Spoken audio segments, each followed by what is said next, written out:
pale, endless glow stretches across the northern horizon, where the sun drifts in a slow, eternal circle, and the wind carries the soft hush of a world untouched by darkness. In this land of shimmering light and whispered legends, the boundaries between truth and myth blur like mist rising from ancient stone. Here, travelers come seeking answers to questions of identity, memory, resilience, and the quiet longing that pulls the human spirit toward the unknown. And here begins a journey shaped not by battle or conquest, but by discovery, by harmony, and by the echo of something timeless, waiting just beyond the edge of the world.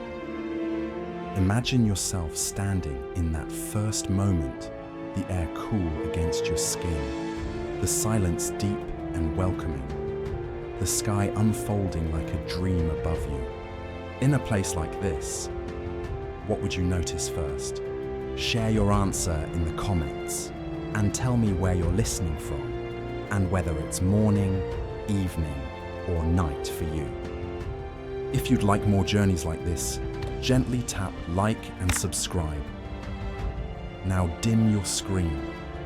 Let the night settle around you as we step into the land where the sun never sets.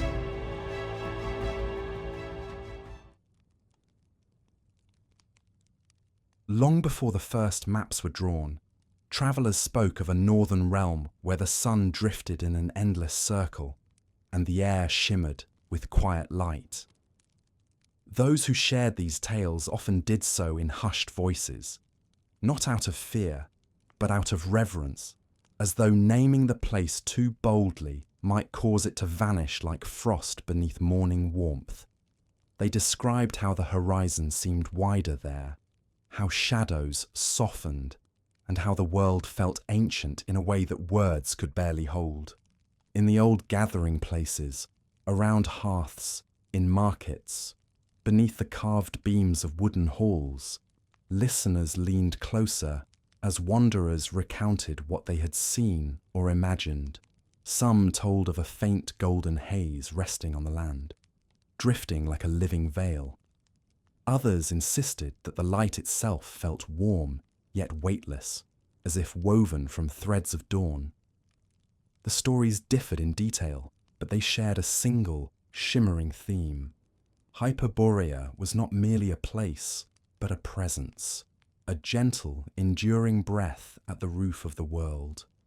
Travelers claimed that the journey north began like any other. Forests, rivers, and the familiar turning of the seasons mark the path. But somewhere beyond the last known settlements, where the trees thinned and the winds carried a quieter tone, something subtle changed. They spoke of evenings that never darkened fully, when twilight stretched its pale fingers across the sky and held the night at bay. Birds flew in long, elegant arcs, as though carried by a rhythmic calm. Even the crickets sang softer, as if respecting the hush. It was said that this transition, this soft unravelling of the known world, was the first sign that Hyperborea was near. And for many, it stirred a quiet wonder. Imagine walking beneath a sky where the sun tows the horizon endlessly, where its circle paints the land in gold and rose, never slipping away, never fading into cold darkness. Would you feel more awake or gently lulled by its constancy? Would the steady, lingering glow soothe your thoughts or deepen them? Wanderers who ventured farther described a landscape shaped by patience. Hills rolled gently, as though formed by the hands of a sculptor who favoured smooth, restful lines. Rivers wound their way across the plains without hurry, their surfaces glinting like long, polished mirrors. From time to time, one might see clusters of tall wildflowers swaying in the breeze, their colours pale but luminous, as if touched by the same soft radiance that filled the sky.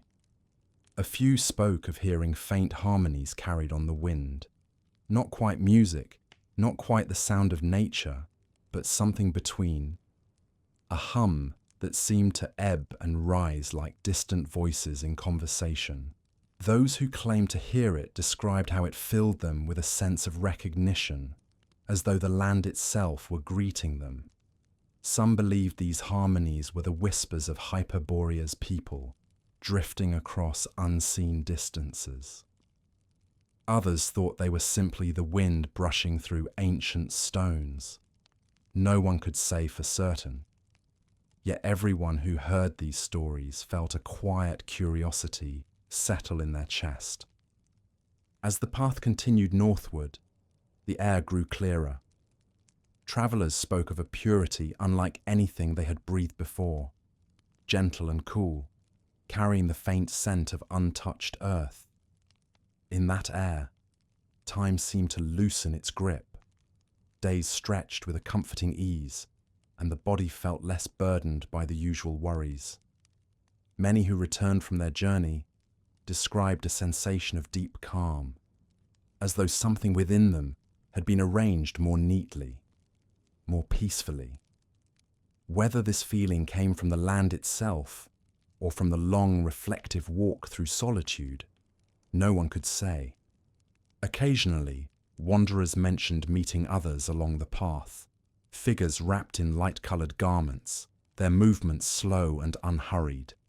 These figures rarely spoke. Instead, they offered a nod, a soft smile, or a gesture toward the horizon, as if encouraging the traveller to continue. Most who shared these encounters admitted they couldn't be sure whether the figures were real people or simply visions brought on by the strange radiance. Yet the memories always felt comforting, gentle, familiar. Imagine pausing on such a path, feeling a quiet wind brush your face, and watching one of these serene figures walk away, their outline fading into the glowing air. Would it feel like witnessing a dream? Or perhaps like stepping into an older, softer rhythm of life? A rhythm the world once knew but gradually forgot. Those who dared to venture even deeper into the northern glow described the moment when the world seemed to shift completely. The sky brightened, not with harsh light, but with a diffused silvery warmth that softened every contour. It was here, they said, that the boundaries of ordinary experience seemed to melt. The land opened like a great, peaceful plain, dotted with quiet lakes that reflected the sky so perfectly they appeared bottomless. The air shimmered faintly, as though touched by unseen currents. Some travellers spoke of standing beside these lakes and noticing their own reflections appear lighter, calmer, somehow more at peace. Others described how the silence carried a subtle pulse, like the heartbeat of the land itself. And then, with a gentle certainty, they would say, this was the threshold of Hyperborea. Though no map captured its borders, no empire claimed its territory, and no historian wrote its chronicles with certainty, Hyperborea lived in stories because it lived in memory, or perhaps in longing. It was less a destination and more a feeling that settled into the heart. The sense that somewhere in the world existed a place untouched by turmoil, shaped only by harmony, clarity, and slow turning light.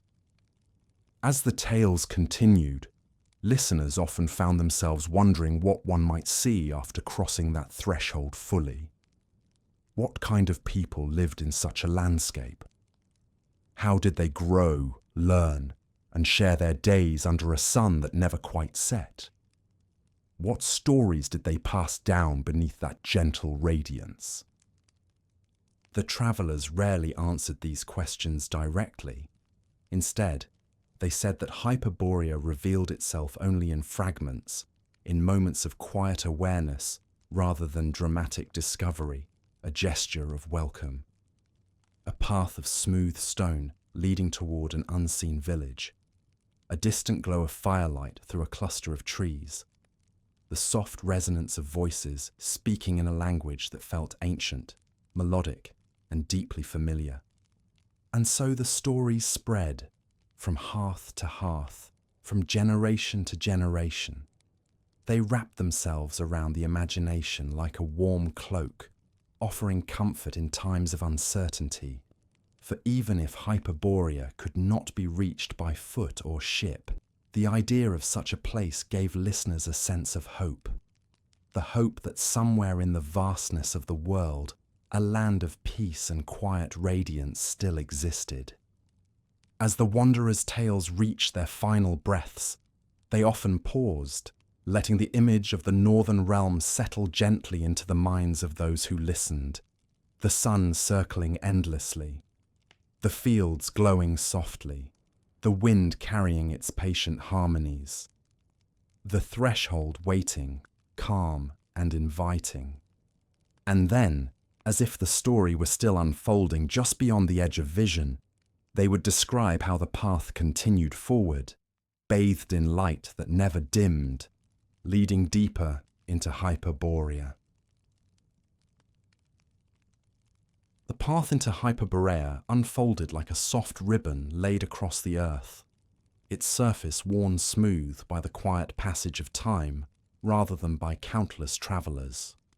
Those who described it said the path seemed to know where it needed to lead, weaving through gentle hills and wide meadows with a patient certainty. Even when the wanderer felt unsure of their direction, the land itself seemed to guide their steps, as though encouraging them to move deeper into its calm embrace. The circling sun hovered low in the sky, casting long, pale bands of gold across the valley. It drifted in a steady arc, neither rising fully nor setting completely, but gliding along the horizon in a slow, eternal rhythm. This unending light softened shadows until they became faint, almost transparent. Nothing felt rushed under such a sky. Every movement, every shift of wind or step upon the earth seemed to settle into a natural cadence, as if the land breathed in gentle intervals, and those who walked upon it breathed in tune. Travellers spoke of this strange sensation with a kind of reverence. Some said the constant daylight eased their minds, washing away the tightness of worry. Others found themselves drifting into deeper contemplation, their thoughts wandering through memories they had long set aside. The land seemed to encourage reflection, offering the mind a wide, unhurried space to soften and expand. Under that circling sun, people felt both small and deeply connected, as though they were part of a larger, harmonious rhythm. When the wanderer reached the first great plain of Hyperborea, the world opened before them in sweeping tranquility. Tall grasses swayed in long waves, their pale green blades tipped with a faint glimmer, as though brushed lightly with silver. Many listeners of the old stories imagined this plain as endless, but travellers insisted it had a quiet structure. Gentle rises, soft valleys, and winding channels of shallow water that reflected the sky like ribbons of glass. In the distance, the haze of golden light deepened the colours of the land, making the fields appear almost luminous. From time to time, the wind carried the faint scent of herbs growing wild among the grasses, cool, soothing fragrances that reminded travellers of pine, mint, and distant rain. These scents mingled with the soft rustle of the plains, creating a lullaby-like atmosphere. Even birds flew differently here. They glided rather than flapped, wings extended as though the air itself held them aloft. Their calls were sparse but musical, rising and falling with gentle restraint. Some stories spoke of standing in the middle of this vast plain and closing one's eyes, simply feeling the land's quiet pulse. The warmth of the circling sun rested against the skin without burning, like a light embrace. The breeze grazed the face in steady, cooling strokes. In that moment, wanderers said, it was easy to understand why Hyperborea had inspired centuries of legend. The land felt alive, not in a loud or overwhelming way, but in the patient, ancient way of places untouched by conflict. A faint hum seemed to move beneath the surface, as though the earth carried its own whispered melody. It was here, at the threshold of the Great Plain, that many travelers claimed to first sense they were being watched, not with suspicion, but with a peaceful curiosity. The people of Hyperborea were said to move quietly, their presence subtle and graceful. Some appeared at a distance, standing atop gentle rises in long white or pale blue garments that moved like water in the breeze. Their hair, often described as light in color, caught the sunlight in soft, glowing strands. They did not approach immediately. Instead, they observed with patient calm, as though deciding whether the newcomer carried a gentle heart or a restless one. Listeners would often ask, were these figures real, or were they visions shaped by the strange, circling light? Travelers rarely answered directly. They spoke instead of a feeling, the unmistakable sense of being welcomed without words. They said that even before the Hyperborean stepped forward, the land itself seemed to embrace the wanderer. Eventually, one of the figures would draw near, moving with a serene, unhurried pace. Their steps were so quiet they barely disturbed the grasses beneath them. When they finally stood before the traveller, they offered a soft smile, a gesture of greeting, or a gentle inclination of the head. Some carried slender staffs carved from pale wood. Others wore simple circlets woven from long blades of grass. Their presence radiated a calm that eased any lingering fear. These first greetings rarely included speech. The Hyperboreans communicated through expression, posture, and a kind of intuitive connection. It was said that their eyes carried depths of time, not of age, but of understanding. Looking into them felt like gazing across a still lake at dawn, seeing not only the reflection, but also the quiet layers beneath travelers felt seen, but not judged. If the wanderer carried hesitation or turmoil within, the Hyperborean figure simply waited, giving them space to breathe. If the wanderer stepped forward, even by a single cautious pace, the figure would gesture toward the plain, inviting them to follow. And so began the true journey into the land beneath the circling sun. Those who walked with the Hyperboreans discovered that their movements followed the rhythms of nature. They walked in silence when silence was needed, allowing the breeze to fill the moments between them. At times, the guide would pause to observe the play of light on the grasses, or to let the traveller notice a distant flock of birds drifting above the horizon. These pauses were not delays. They were subtle lessons, reminders that time could be experienced rather than managed. Along the plain, clusters of crystalline stones emerged from the earth in gentle mounds. These stones caught the sunlight in soft colours, pinks, blues, faint golds, but never shone harshly. Travellers often touched them, surprised to find them warm. The Hyperborean guides would rest their palms upon the stones as well, closing their eyes as if listening. Some said the stones carried echoes of the land's history. Others believed they were simply resting points, placed by nature itself. As the wanderer continued deeper into the plain, they noticed that the world grew quieter, but not in an empty way. Sounds became more distinct: the whisper of grass, the ripple of distant water, the muted call of a lone bird. The more the traveller listened, the more they realized these sounds formed a gentle pattern, rising and falling with the movement of the circling sun. It was as though the land shaped a continuous breath, inhaling with the warm drift of light, exhaling with the cool sweep of the breeze. Eventually, the plain gave way to a series of soft ridges, each one folding into the next like layers of silk. From these ridges, the view stretched in every direction: shimmering fields, winding rivers, and distant mountains bathed in pale gold. It was here, many said, that the full beauty of Hyperborea revealed itself. The sun arced slowly around the sky, brushing the land with tender, shifting hues. In the distance, faint silhouettes of structures could be seen, towers or dwellings that rose from the earth with organic elegance, their forms blending with the land rather than standing apart from it.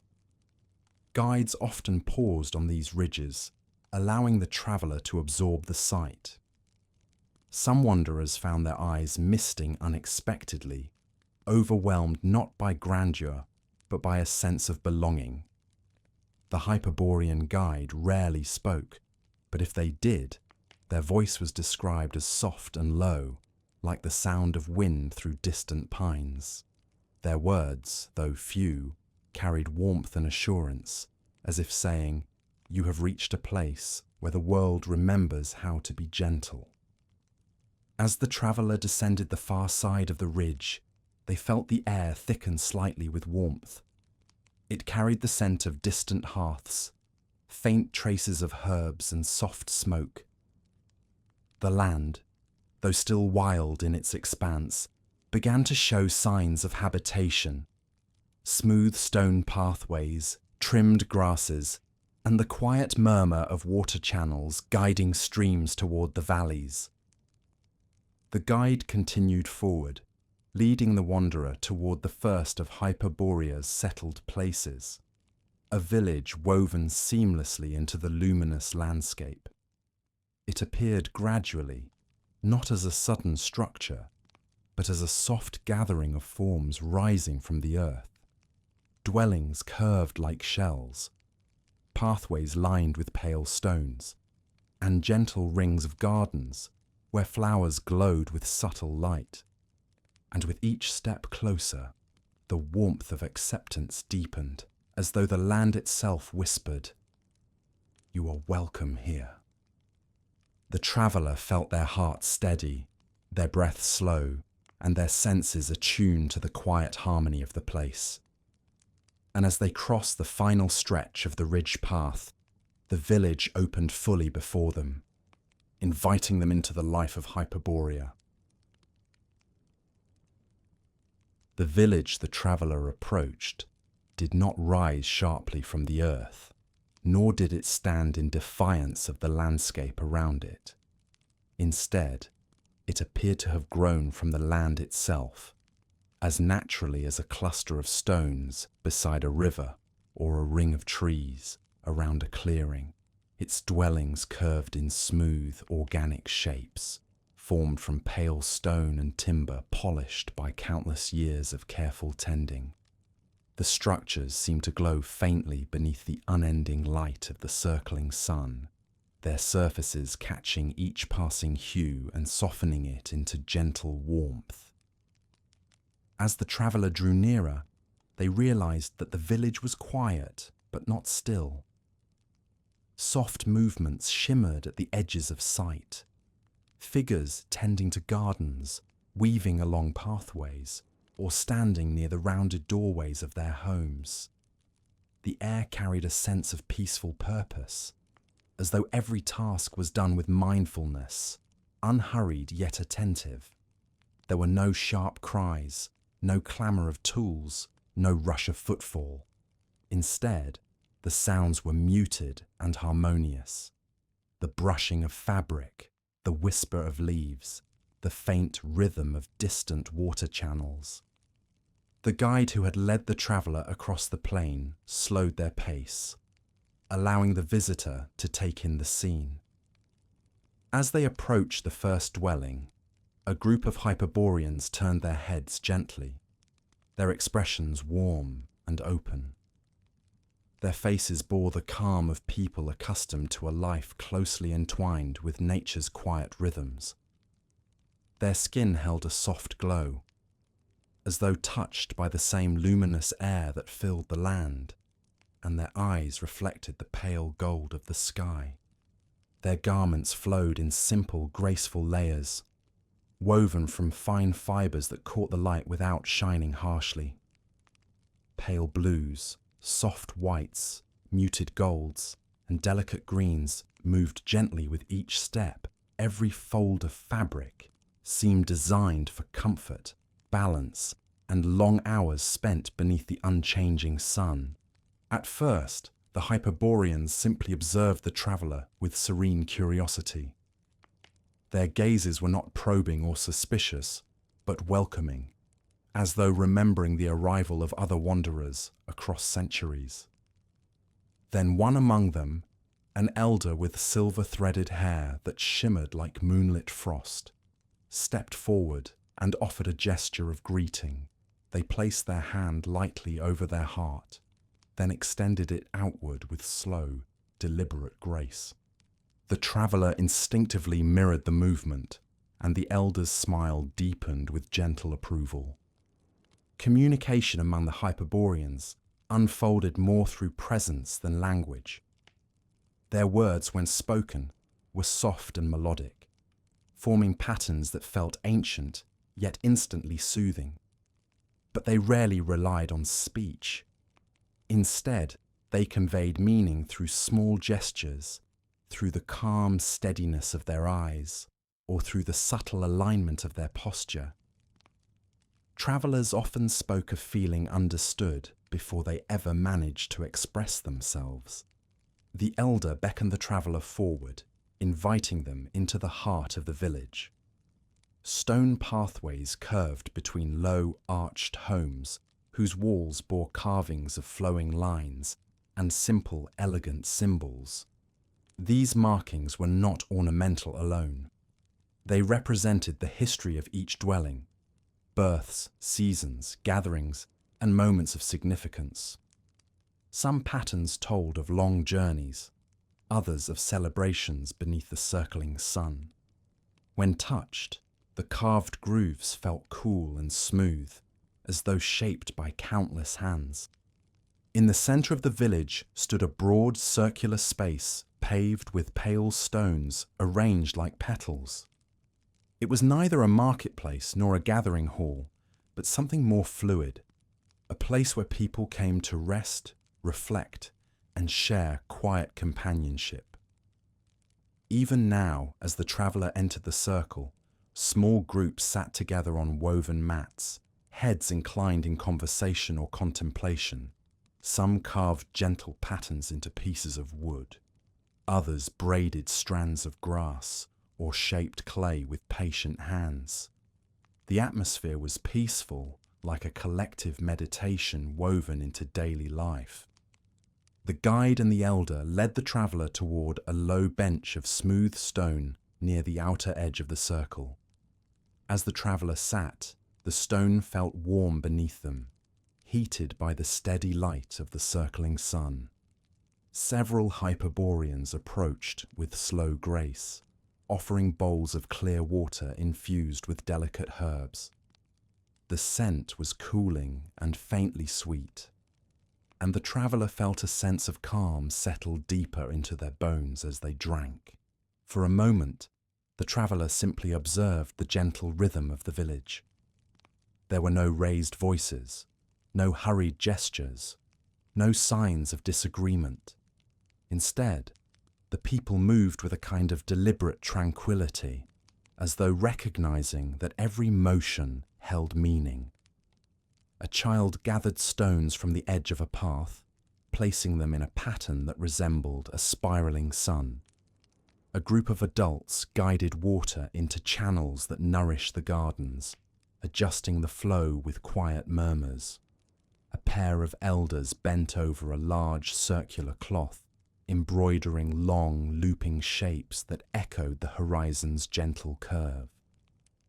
The traveller wondered what it might be like to live in a place where time did not rush, where the sky offered endless light, and where each day flowed into the next like a soft, unbroken stream. Would thoughts slow until they found their natural weight? Would old worries loosen and drift away? Perhaps under such light, the heart learned to rest more deeply. The elders seemed to sense this quiet contemplation. They seated themselves beside the traveller and gestured toward the distant fields.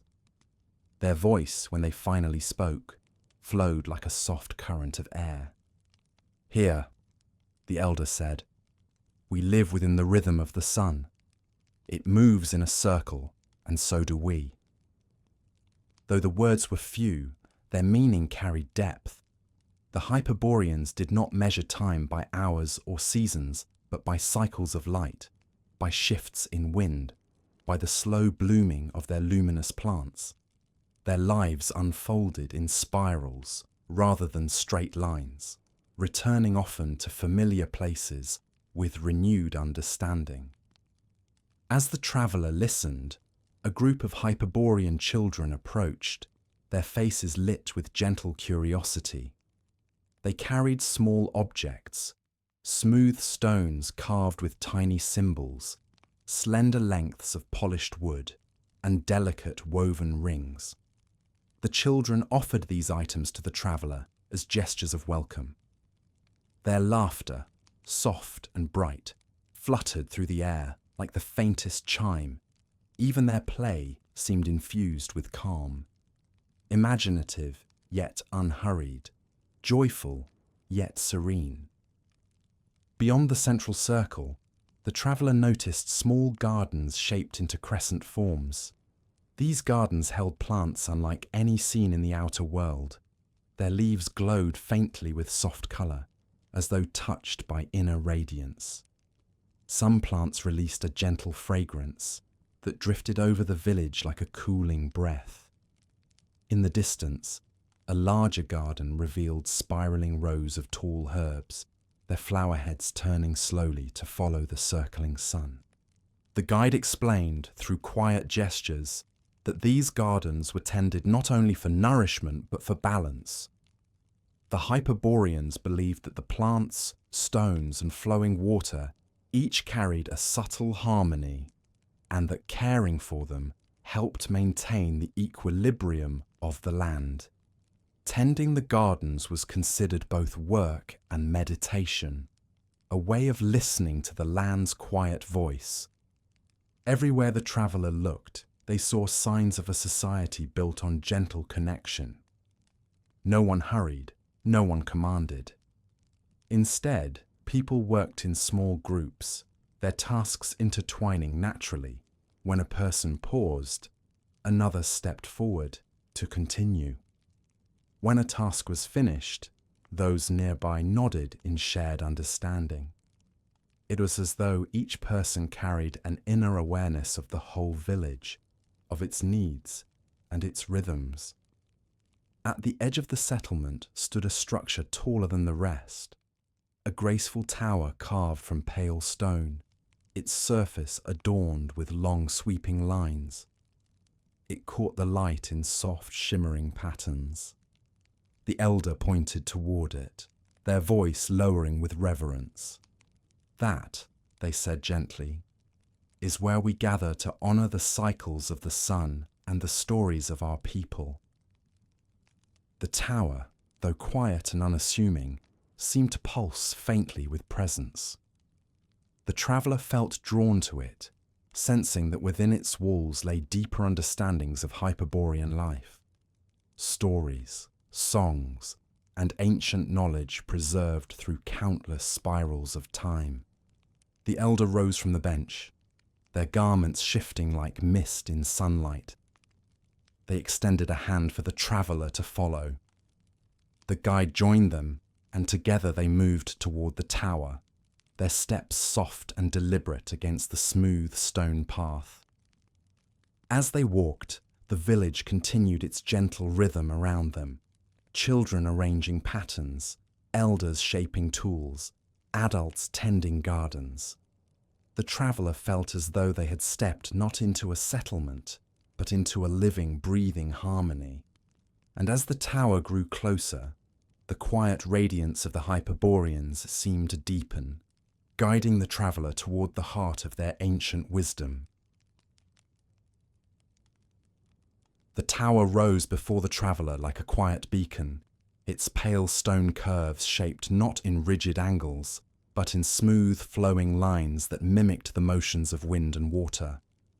Up close, the carvings along its surface became clearer, delicate patterns that traced spirals, waves, and faint symbols that seemed to echo the circling sun overhead. Touching one of the carvings felt like resting a hand on cool river stone, holding both the softness of age and the strength of something carefully tended. The guide and the elder led the traveller through a broad archway that opened into the tower's interior. The moment they stepped inside, the air changed.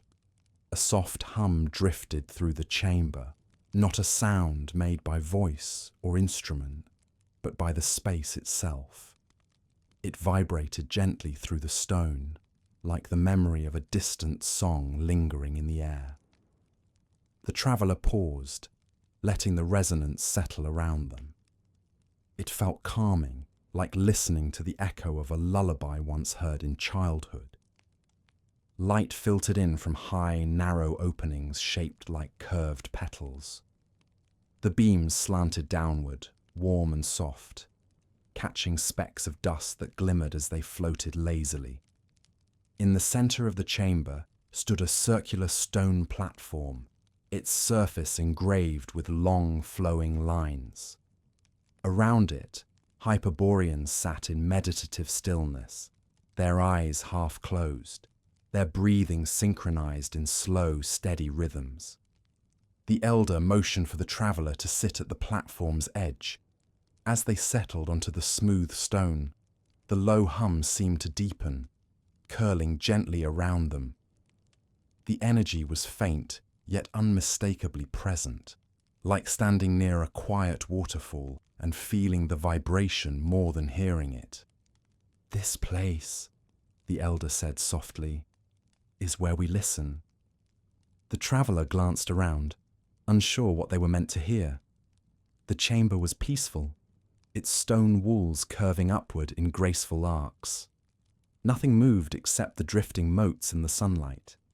And yet, beneath that stillness, a subtle melody seemed to form. Not a song in any familiar sense, but an interplay of tones, each one rising and fading with delicate precision. It was then that the traveller realized the sound was not coming from within the tower alone.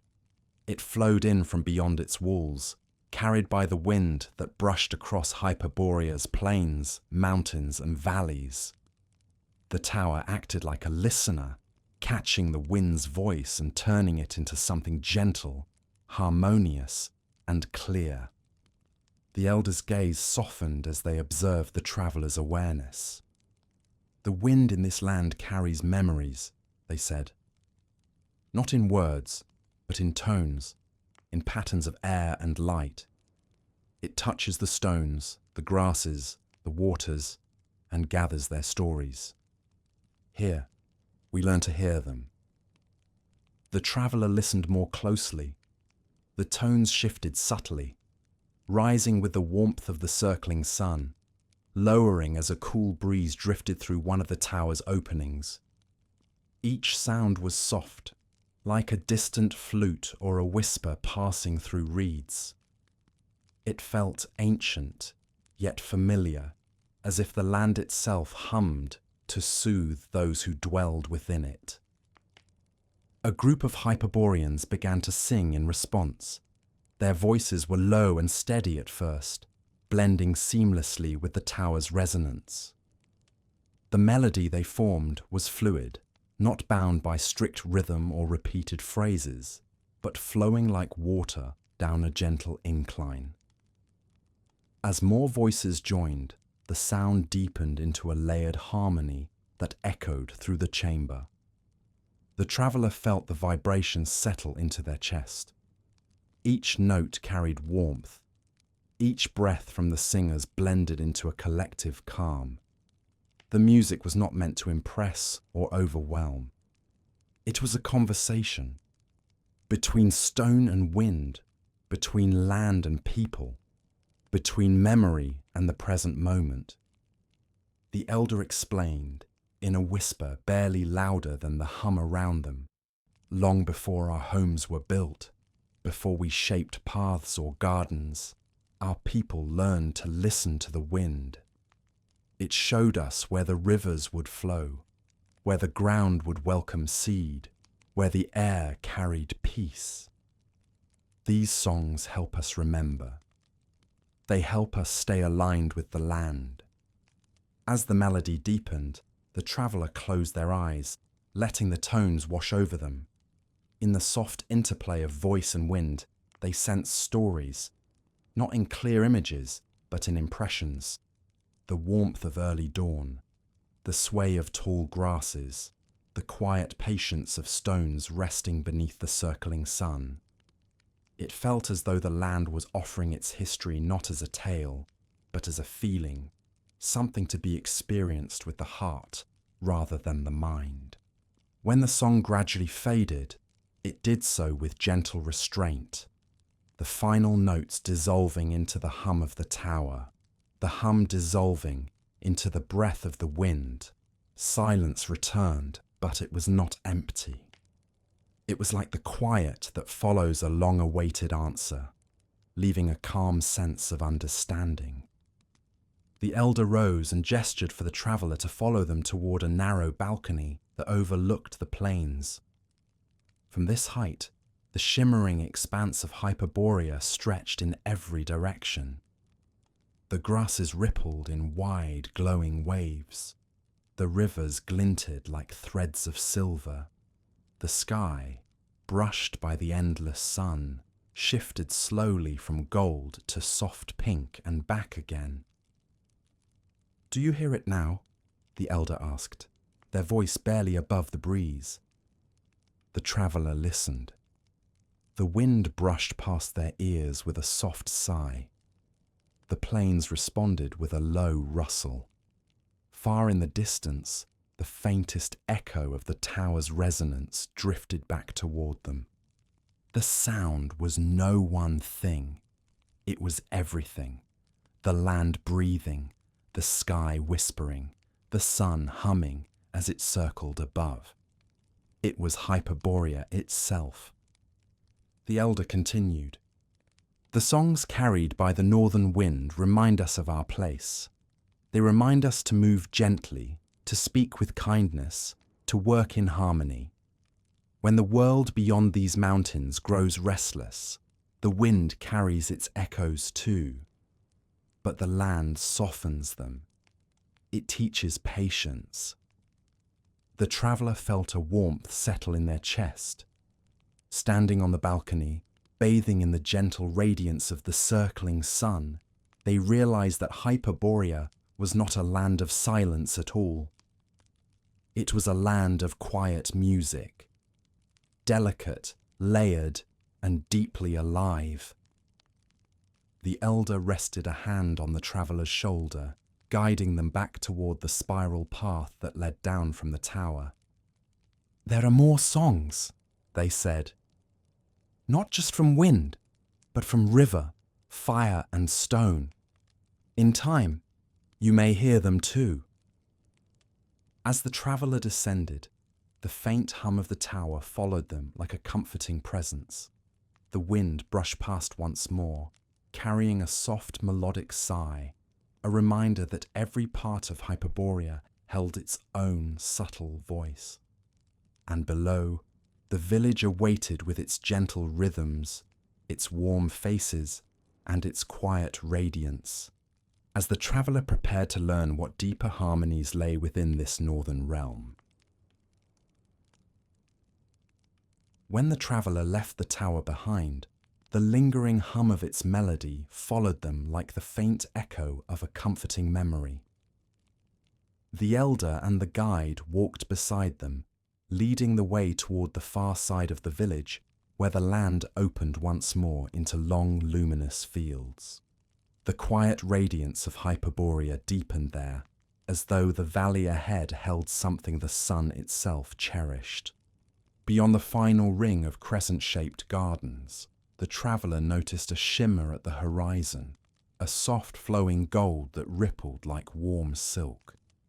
As they descended a gentle slope, the source of the glow became clearer, a river, wide and slow, drifting through the valley with a light that seemed almost alive. Its surface did not reflect the sky in the usual way. Instead, it appeared to carry its own inner brightness, as though threads of sunlight wound through the water. "This is the river Lyrian," the elder said with quiet reverence. "The first of our golden waters." The traveller approached the riverbank, captivated by the shimmering flow. The water was so clear that smooth stones could be seen beneath the surface, each one glowing faintly as if lit from within. The river made almost no sound. There was no rushing, splashing, or churning. Only a soft, continuous whisper, like a gentle breeze brushing across a distant field. Even this faint sound soothed the traveller's thoughts. The guide crouched near the edge and trailed their fingers lightly through the water. When they lifted their hand, droplets clung to their skin, glowing briefly before fading into soft translucence. They smiled, gesturing for the traveller to try. As the traveller dipped their hand into the golden river, they felt a coolness unlike any they had known. Not sharp or biting, but deeply refreshing, like the steady breath of early dawn.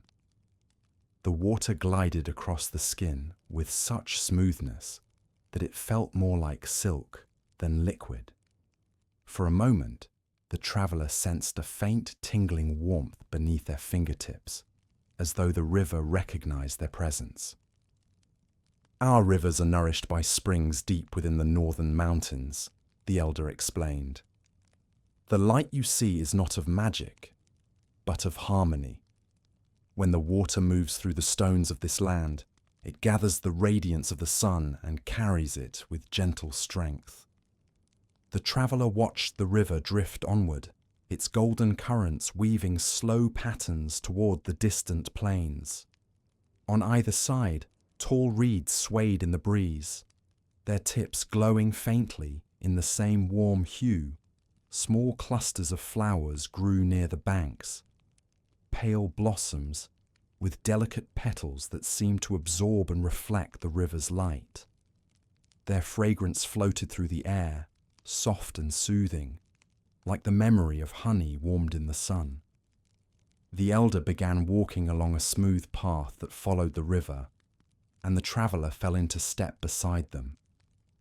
This path, made of pale stone arranged in long flowing curves, was known among the Hyperboreans as a path of light. It was said that these paths connected places of harmony throughout the land: villages, gardens, gathering spaces, and sacred sites. Though each path differed in layout, they all shared the same intention: to guide travellers gently, allowing them to move with ease and balance between the land's luminous features. As they followed the path of light, the traveller observed more of Hyperborea's landscape. Across the plain, narrow tributaries broke off from the main river, drifting through fields of swaying grass and low terraces of herbs. These branching streams carried softer hues, pale amber or faint rose gold, each one glowing in its own subtle shade. The water did not erode the land. Instead, it seemed to nourish it, leaving the surrounding soil rich and fertile. Along the banks, groups of Hyperboreans tended to the terraces. They knelt in quiet concentration, their hands moving carefully through the soil, pruning delicate plants or adjusting the flow of water with smooth stones. Their actions were deliberate and rhythmic, as if guided by an unseen pulse that kept them aligned with the river's gentle movement. "These rivers sustain us," the elder said as they walked. "But they do more than nourish our bodies. They bring clarity of thought and steadiness of heart. When one stands near them, the mind settles. When one listens to them, the spirit feels seen." The traveller paused to listen. At first, the river's whisper seemed simple, merely the soft sound of water touching stone. But after a moment, layers revealed themselves. Subtle shifts in tone, slight variations in the current, faint echoes of the breeze as it skimmed across the surface. Each sound blended with the other until the traveller felt enveloped in a soft tapestry of quiet music. It reminded them of the tower's resonance, of songs carried by the wind, of the land itself breathing. And they realized that the river's golden glow, its soothing whisper, and its gentle movement all felt like extensions of the same harmony, a harmony woven through Hyperborea like an endless thread. The elder led the traveller farther along the path, where the river widened into a small lake. Its waters glowed with such soft brilliance that the surface looked like a sheet of polished gold. Trees grew around the perimeter, tall, slender trunks with leaves that shimmered between silver and pale jade. The branches dipped gracefully toward the lake, their leaves brushing the surface like quiet blessings. Several Hyperboreans stood near the trees, gathering fallen leaves into woven baskets. Their movements were slow, unhurried, and filled with care. The leaves, once collected, would be used for gentle teas that soothed the mind and helped guide dreams. Others shaped smooth stones from the riverbank into rounded talismans, carving light patterns that glowed faintly when held close to the heart. "This is one of our resting places," the elder said. "We come here when we need calm. The water carries our worries and returns clarity." The traveller understood why. Standing at the lake's edge, they felt as though the world had slowed to a peaceful drift. The air was cool against their skin. The faint aroma of the trees brushed past like a forgotten lullaby. The light shimmered across the water in endless, gentle patterns, each one soothing the eyes and settling the mind. The guide stepped forward, picking up a small stone shaped like an oval. They offered it to the traveller with both hands. The stone was smooth and warm, its surface etched with a simple curve resembling the sun's arc across the horizon. "Carry this," the guide said softly. "It is a reminder of balance." The traveller held the stone, feeling its steady warmth radiate through their palm. It was simple, yet imbued with meaning. A symbol of the river's quiet strength, of the land's unbroken harmony, and of the journey they were slowly becoming part of.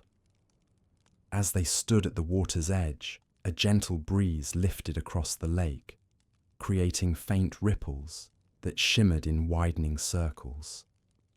The elder watched the pattern carefully, their expression thoughtful. "The rivers show us the way," they murmured. "Not always to places of distance, but to places within ourselves. Harmony flows outward and inward both. And when we follow it, we find the deeper paths." The deeper paths, the phrase hung softly in the traveller's mind. Paths of light, paths of harmony, paths that connected the outer world with the inner one. The traveller wondered how many such paths existed across Hyperborea, and what understandings lay at their end. As the golden ripples settled once more into calm, the elder turned toward the horizon. "There is another place you must see," they said gently, "where the rivers meet the mountains, and the light reveals more than the eye can see come. The journey continues." And so the traveller stepped from the lakeside, the warm stone resting in their hand, the river glimmering behind them, as the path of light led them deeper into the heart of Hyperborea. The path of light wound steadily toward the horizon, its pale stones gleaming beneath the ever-circling sun. As the traveller followed the elder and the guide away from the golden waters, the landscape began to shift. The fields softened into rolling hills, their grasses growing taller and denser, swaying in long rhythmic waves. The air grew cooler as they continued northward, carrying a scent unlike any the traveller had breathed before. Crisp, clean, and faintly sweet, like snow touched by distant sunlight. For a time, the only sound was the whisper of the wind and the soft crunch of footfalls on the stone path. Then, gradually, a new undertone emerged. It was low and resonant, like the deep hum of a mountain echo. The traveller paused, listening as it grew stronger. It was not a sound of danger, nor of warning. Instead, it carried a sense of anticipation, as though the land itself was preparing to reveal something sacred. "The northern threshold is near," the elder said gently. "Here, the land grows older." The hills gradually pulled away into a wide valley, and beyond it, the first silhouettes of great mountains rose into view. Their peaks were smooth and pale, carved by ages of patient wind and steady sunlight. Unlike the jagged mountains the traveller had once known, these seemed softened by time, shaped into long curves like the backs of sleeping giants. At their base lay a broad expanse of stone, a natural platform that shimmered faintly in shades of silver and pearl.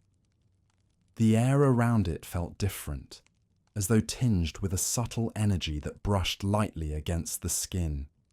Even the breeze shifted, moving not in hurried gusts, but long, slow waves that carried hints of ancient resonance. The elder slowed, letting the traveller absorb the sight. "This is the polar threshold," they said, "where our land meets the breath of the far north. Everything beyond this point carries the oldest memories of Hyperborea." As they approached, the faint humming deepened, resolving into gentle layers, tones that rose and fell like slow, melodic sighs. The traveller soon realized the sound was not coming from the mountains themselves, but from a set of tall standing stones, arranged in a wide circle at the threshold. These stones stood taller than any dwelling in the village, their surfaces smooth and pale as moonlit sand. Each one bore flowing patterns carved by hands long gone, lines that traced arcs, spirals, and gentle curves that echoed the path of the circling sun. Some stones glowed faintly at their base, as though lit by embers hidden deep within the earth. "The Guardians," the guide whispered, their voice filled with quiet respect. The traveller looked around, expecting to see sentinels beside the stones, watchers who guarded this ancient place. But the elders shook their heads softly, as if sensing the traveller's question. "The stones themselves are the guardians," they said. "They hold memory, they hold presence, they hold balance." Hyperboreans emerged from the far side of the stone circle, their garments billowing lightly in the breeze. These figures moved differently from the villagers the traveller had met before their steps were measured, their posture upright yet serene, as though they carried both the weight and the comfort of deep understanding. Their garments were shaded with soft silver and pale blue, colours that blended seamlessly with the light around them. These were the keepers of the threshold. They approached with calm, steady expressions, placing their hands lightly upon the tall stones as they passed between them. Each touch caused a faint shimmer of light to ripple across the stone surface, like the soft awakening of a sleeping memory. One of the keepers, a tall figure with hair the colour of pale starlight, stepped forward and bowed slightly to the traveller. Their eyes held a depth reminiscent of the northern sky, clear, expansive, timeless. "You have come far," the keeper said, their voice carrying a tone that seemed both spoken and felt. "And the land has welcomed your steps. Now you may listen to the threshold." With a subtle gesture, they invited the traveller into the stone circle. Stepping inside, the traveller felt an immediate shift, not in temperature, nor in light, but in awareness. The humming resonance wrapped around them like a gentle cloak. Each stone seemed to vibrate softly, creating a low, harmonious chorus that shifted with the breeze. The sound was calming and ancient, as though woven from the earliest dawns of the world. "These stones were placed here in the first cycle," the keeper said. "When our ancestors sought harmony with the breath of the northern winds, they learned to listen, to align their spirit with the land. In time, the stones began to sing with the wind, carrying memories forward through generations." The traveller walked slowly around the circle, placing a hand upon one of the stones. The surface was cool, yet beneath it flowed a faint warmth, pulsing rhythmically like the heartbeat of the earth. When the traveller closed their eyes, they sensed images, not distinct pictures but impressions. The glow of early dawn, the curve of ancient rivers, the first fires lit in quiet villages, the long, patient breath of mountain air. The keeper spoke again, their voice soft. "The threshold teaches us that harmony is not stillness. It is movement in balance, the sun that circles, the wind that travels, the rivers that flow. Life changes, yet remains connected. Memory shifts, yet stays alive." A second keeper approached, carrying a slender staff carved from pale wood. They traced a gentle arc in the air, and the hum within the circle shifted subtly, deepening, softening, becoming richer. It felt as though the stones recognized the traveller, adjusting their song to welcome a new presence. "There is a path beyond this place," the keeper said, "that leads toward the far north. Few walk it, for its purpose is not to reach a destination, but to learn to listen more deeply." The elder placed a hand lightly on the traveller's shoulder. "We will not walk that path today," they said, "but you may approach its beginning." Beyond the far edge of the stone circle, a narrow trail extended toward the foot of the mountains. It shimmered faintly, though no stones marked its edges. Instead, the ground itself glowed with a soft silver sheen, as though touched by moonlight even beneath the constant sun. The traveller stepped toward it, stopping just before the shimmering line that marked its beginning. The air here felt different, thinner, colder, yet clearer.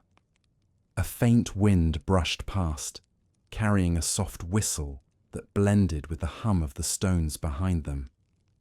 It felt like the land was offering a glimpse of something distant and ancient, something held in silence for ages. "This is the polar path," the keeper said from behind. "It leads toward the lands of deep ice and quiet stars. Only those who seek inner clarity walk its full length. But to stand here, at its threshold, is to understand the stillness of the northern breath." The traveller inhaled the crisp air, letting it settle into their lungs. It felt pure, almost weightless. A sense of calm washed over them, deeper than any they had felt since entering Hyperborea, a calm shaped not by warmth or radiance, but by quiet expansiveness. After a moment, the elder gestured gently. "Come," they said. "There is more to see. The threshold has welcomed you, and now the land will guide you toward the next harmony." As they stepped away from the polar path, the stones hummed once more, their resonance rising like a farewell blessing. The keepers bowed respectfully, their faces serene, their presence steady as the mountains themselves. And as the traveller followed the elder and the guide back across the valley, they felt the lingering touch of the threshold's ancient song, a soft reminder that some harmonies were older than memory, older than time itself. As the traveller left the polar threshold behind, the hum of the standing stones softened into the distance, becoming a gentle memory carried on the wind. The path curved southward into rolling terrain once more, and the air warmed gradually with each step, the crisp northern breath blending back into Hyperborea's shimmering light. The elder walked ahead at a slow, steady pace, their garments trailing lightly behind them like drifting mist.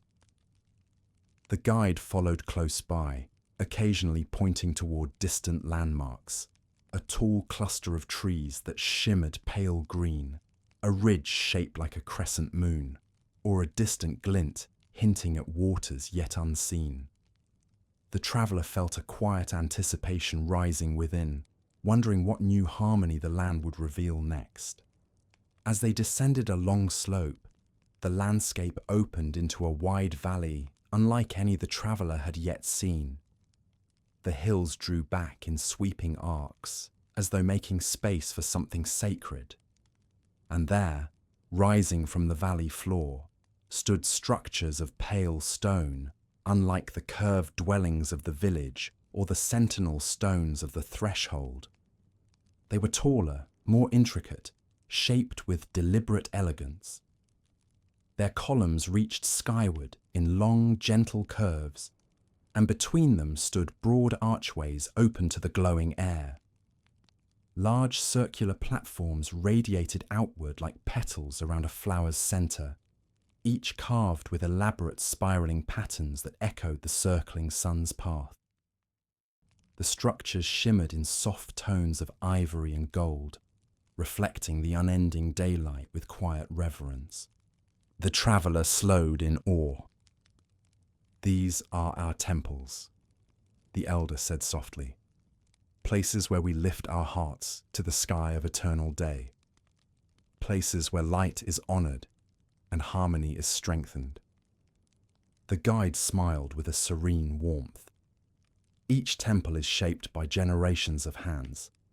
No two are the same, but all share the same intention: to honour balance, clarity, and the guidance of the sun above. As they approached, the air around the temples shifted. It grew stiller, more focused, as though the space itself held its breath in deep contemplation. The breeze slowed to a soft, steady sigh. Even the distant song of birds seemed to quiet in respect. The traveller felt a gentle pressure against their skin, a subtle acknowledgement of the sacred ground they were entering. The first structure they reached was open on all sides. Its ceiling rose in a wide dome, supported by slender columns carved with flowing lines. At the dome's centre, an opening framed the circling sun above. Light poured straight through, forming a soft beam that illuminated a round stone platform etched with spirals and symbols. "This is the Temple of Day," the elder explained, "a place where we remember that light is both guidance and reflection." Though no fire burned, warmth filled the chamber. It was the warmth of sunlight shaped by purpose, diffused and gentle, never harsh. As the beam shifted with the sun's arc, the engraved patterns on the floor seemed to move as well, the light tracing their lines in slow, graceful loops. Hyperboreans moved quietly around the chamber. Some sat cross-legged near the edges, eyes closed in calm meditation. Others traced the patterns on the floor with their fingertips, their movements slow and reverent. A few stood near the columns, palms resting against the smooth stone, breathing deeply in silence. This temple teaches us to align our inner light with the light above, the elder said, to look inward and outward both. The traveller knelt near the edge of the central platform, resting their hand upon the warm stone.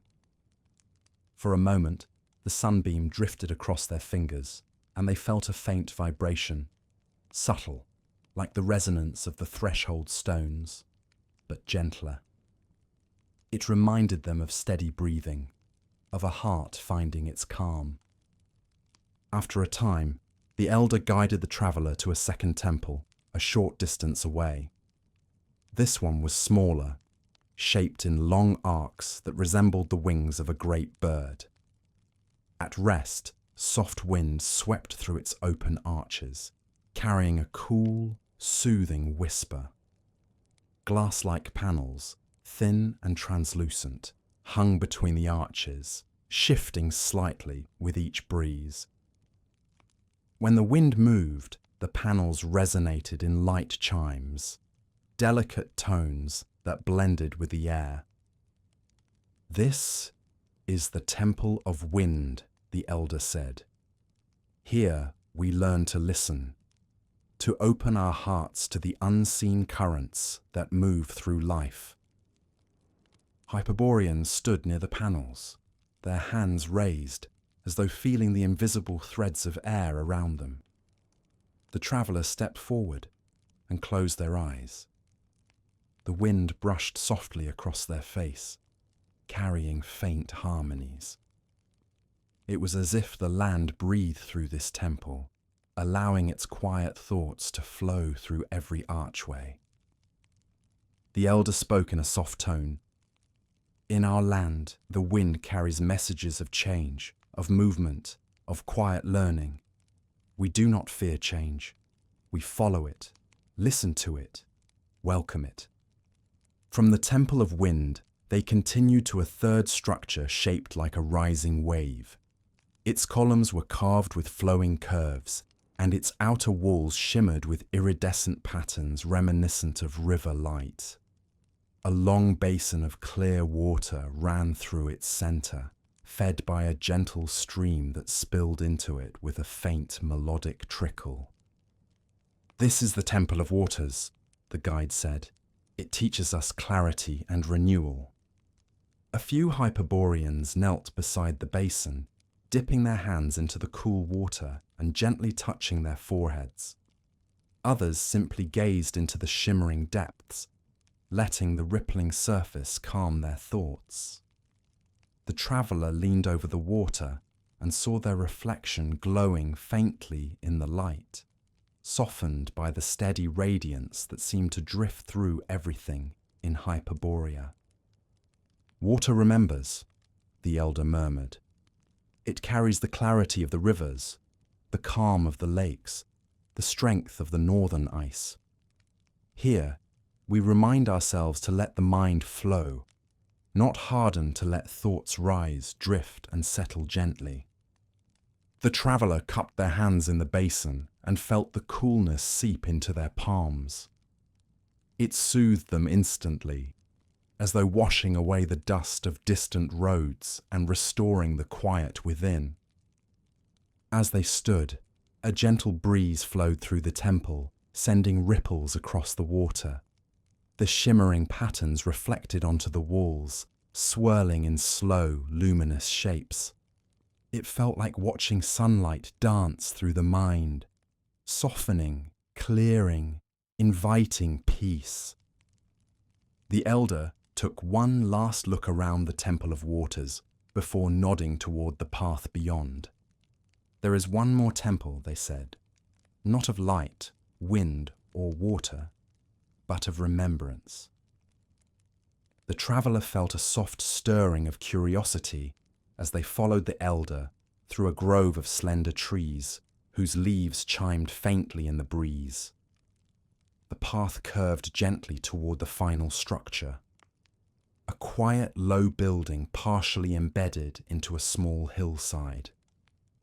Its walls bore carvings more intricate than any the traveller had seen so far, depicting long spirals, gentle suns, and flowing shapes that carried the impression of stories told in silence. "This is the Temple of Memory," the elder said. No music drifted from within, no wind resonated through its arches. Instead, a deep, still quiet rested over the place, not heavy, but comforting, like the soft hush of evening settling over a calm field. "In this temple," the elder continued, "we honor those who came before. We honor the moments that shaped our lives. Here, we learn that memory is not weight, but guidance." The traveller stepped inside and felt the stillness wrap around them like a warm shawl. Soft light filtered through narrow windows, illuminating carved symbols that extended from floor to ceiling. In the centre lay a circular stone, smooth, unmarked, waiting. The elder rested a hand upon it. "Place your warm stone here," they whispered. "Let the memory of your journey become part of ours." The traveller gently placed the river-carved stone into the circle. It glowed faintly as it touched the surface, then slowly dimmed, merging into the temple's calm. For a long, peaceful moment, the traveller simply breathed, feeling the temples, the light, the wind, the water, and the memory of Hyperborea settle into their heart. And as they stepped out once more into the glowing air, the land seemed to whisper its gentle welcome, guiding them toward the next harmony waiting in the northern realm. As the traveller left the Temple of Memory, the light outside felt softer, as though the sun itself had dimmed its glow in respect for the stillness within. The elder paused at the entrance of the grove, inhaling slowly as their gaze drifted toward a distant rise in the land, a gently sloping plateau that shimmered faintly beneath the circling sun. "There is one more place we must visit," the elder said in a voice warm with reverence. "A place where the hearts of our people have gathered knowledge through countless cycles. The silent archives await." The traveller followed the elder and guide along a winding path that led through a series of pale meadows.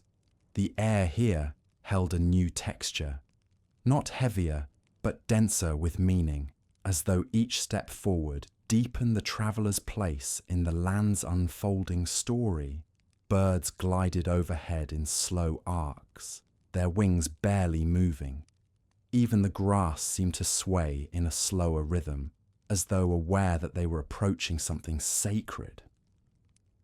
As they neared the plateau, the first shapes of the archives came into view. At a distance, the structures appeared to grow directly out of the earth. They were carved from pale stone the colour of early dawn, arranged in long ascending terraces that spiraled gently upward. Each terrace was connected by smooth ramps and curved stairways, creating a graceful lattice of paths that rose toward a central dome. The dome itself was low and wide, its surface etched with intricate patterns that glimmered in soft silver. The entire complex felt less like a building and more like a living part of the landscape, a physical memory shaped by centuries of gentle hands and peaceful intention. "These are the silent archives," the guide said quietly, "where we preserve what is learned, remembered, and felt." The traveller sensed immediately why the place was called silent. Though no walls enclosed sound, the air carried a profound hush, as if every whisper of wind respected the stillness. Even the usual murmur of distant water seemed muted, as though it paused to listen. Hyperboreans moved through the terraces with slow, thoughtful steps. Some carried slender bundles wrapped in pale cloth. Others held carved tablets or simple tools, but none spoke. Communication here flowed entirely through gestures, nods, and the gentle alignment of intention. The elder placed a hand on the traveller's shoulder. Speech is quieted here, they explained, not forbidden, but softened, so the heart may listen more deeply. Together they ascended the first terrace. The stone beneath their feet was smooth and warm, shaped by countless years of footsteps. The path wound gently between open alcoves carved into the terraces.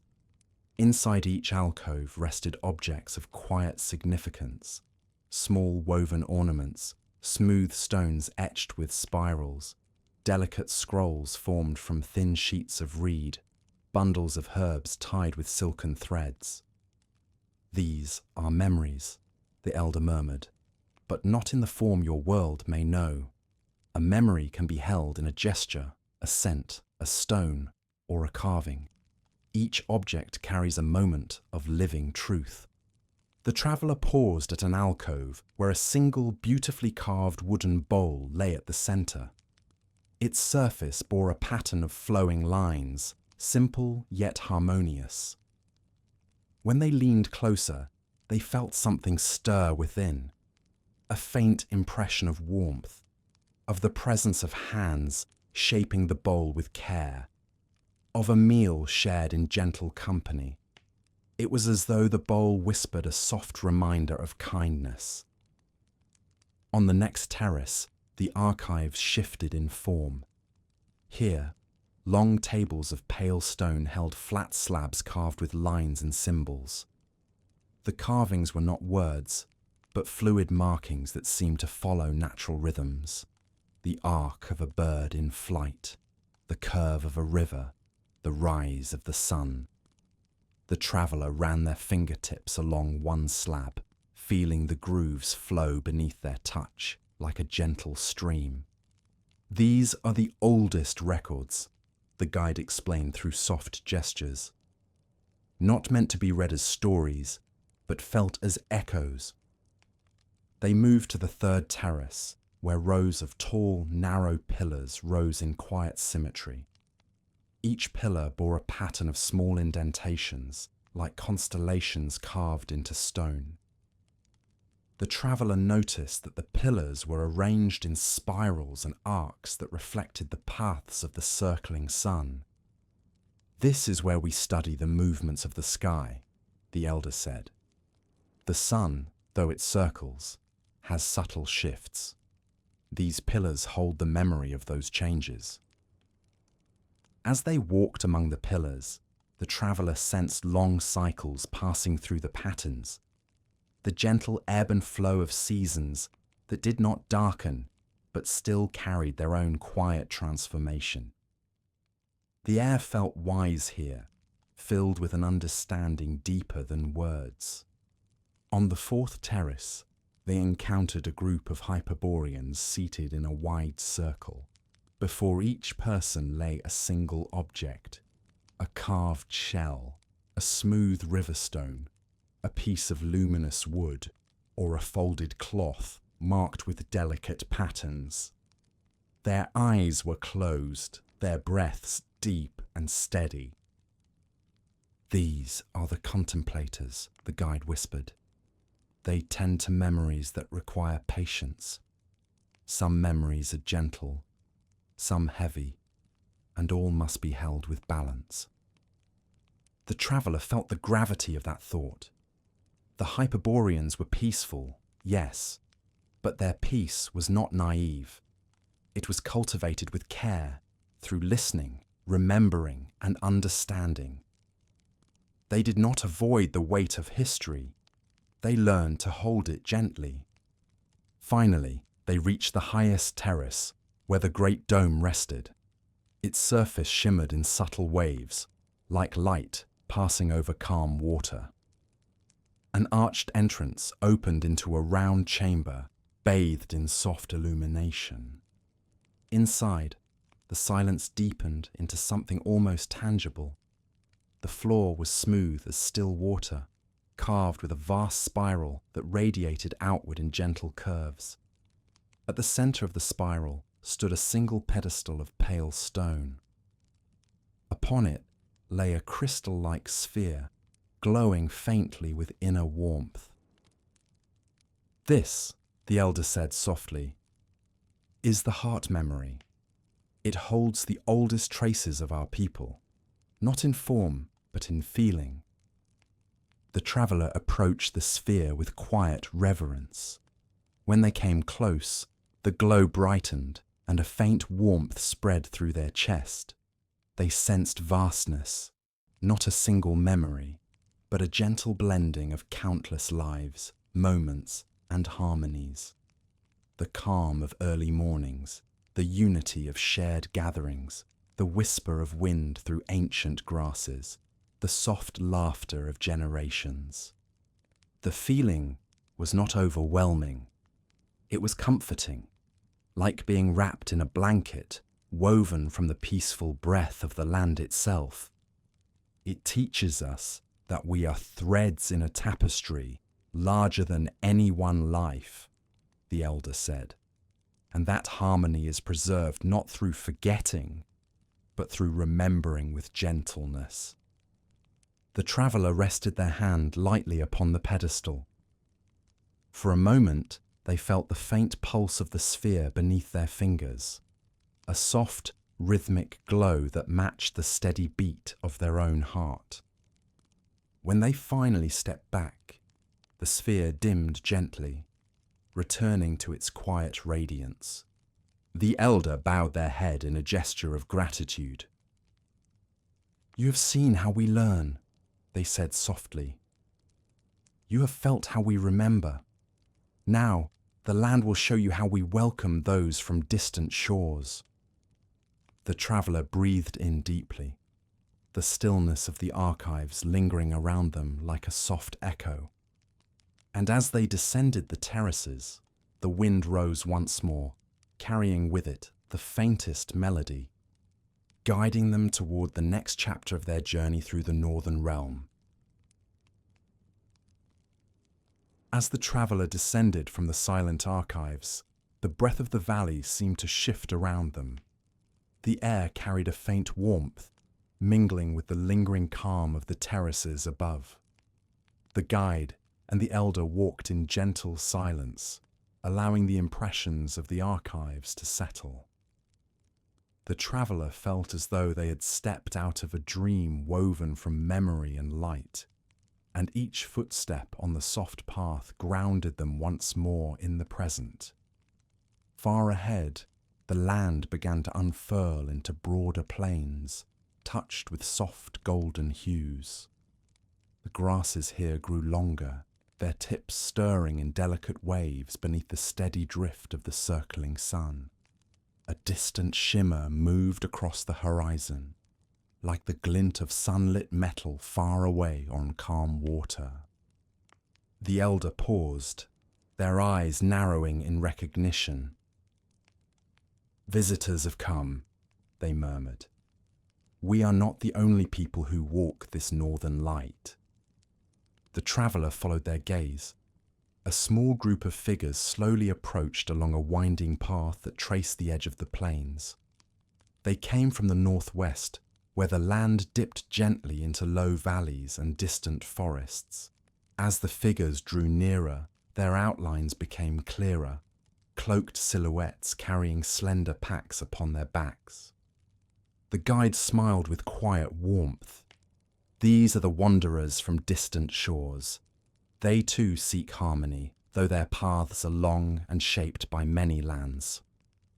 The approaching travellers moved with steady, respectful steps.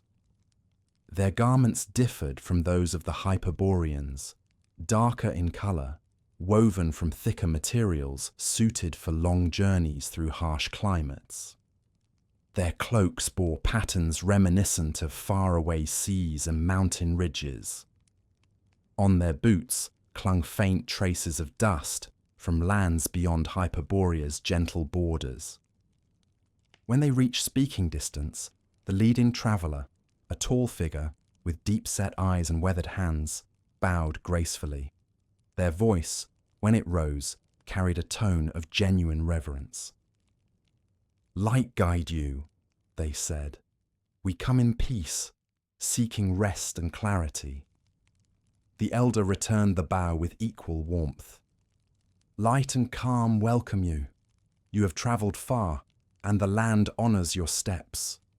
The visiting travellers exchanged looks of quiet gratitude. They seemed humbled by the openness of the welcome, as though they had expected caution or restraint.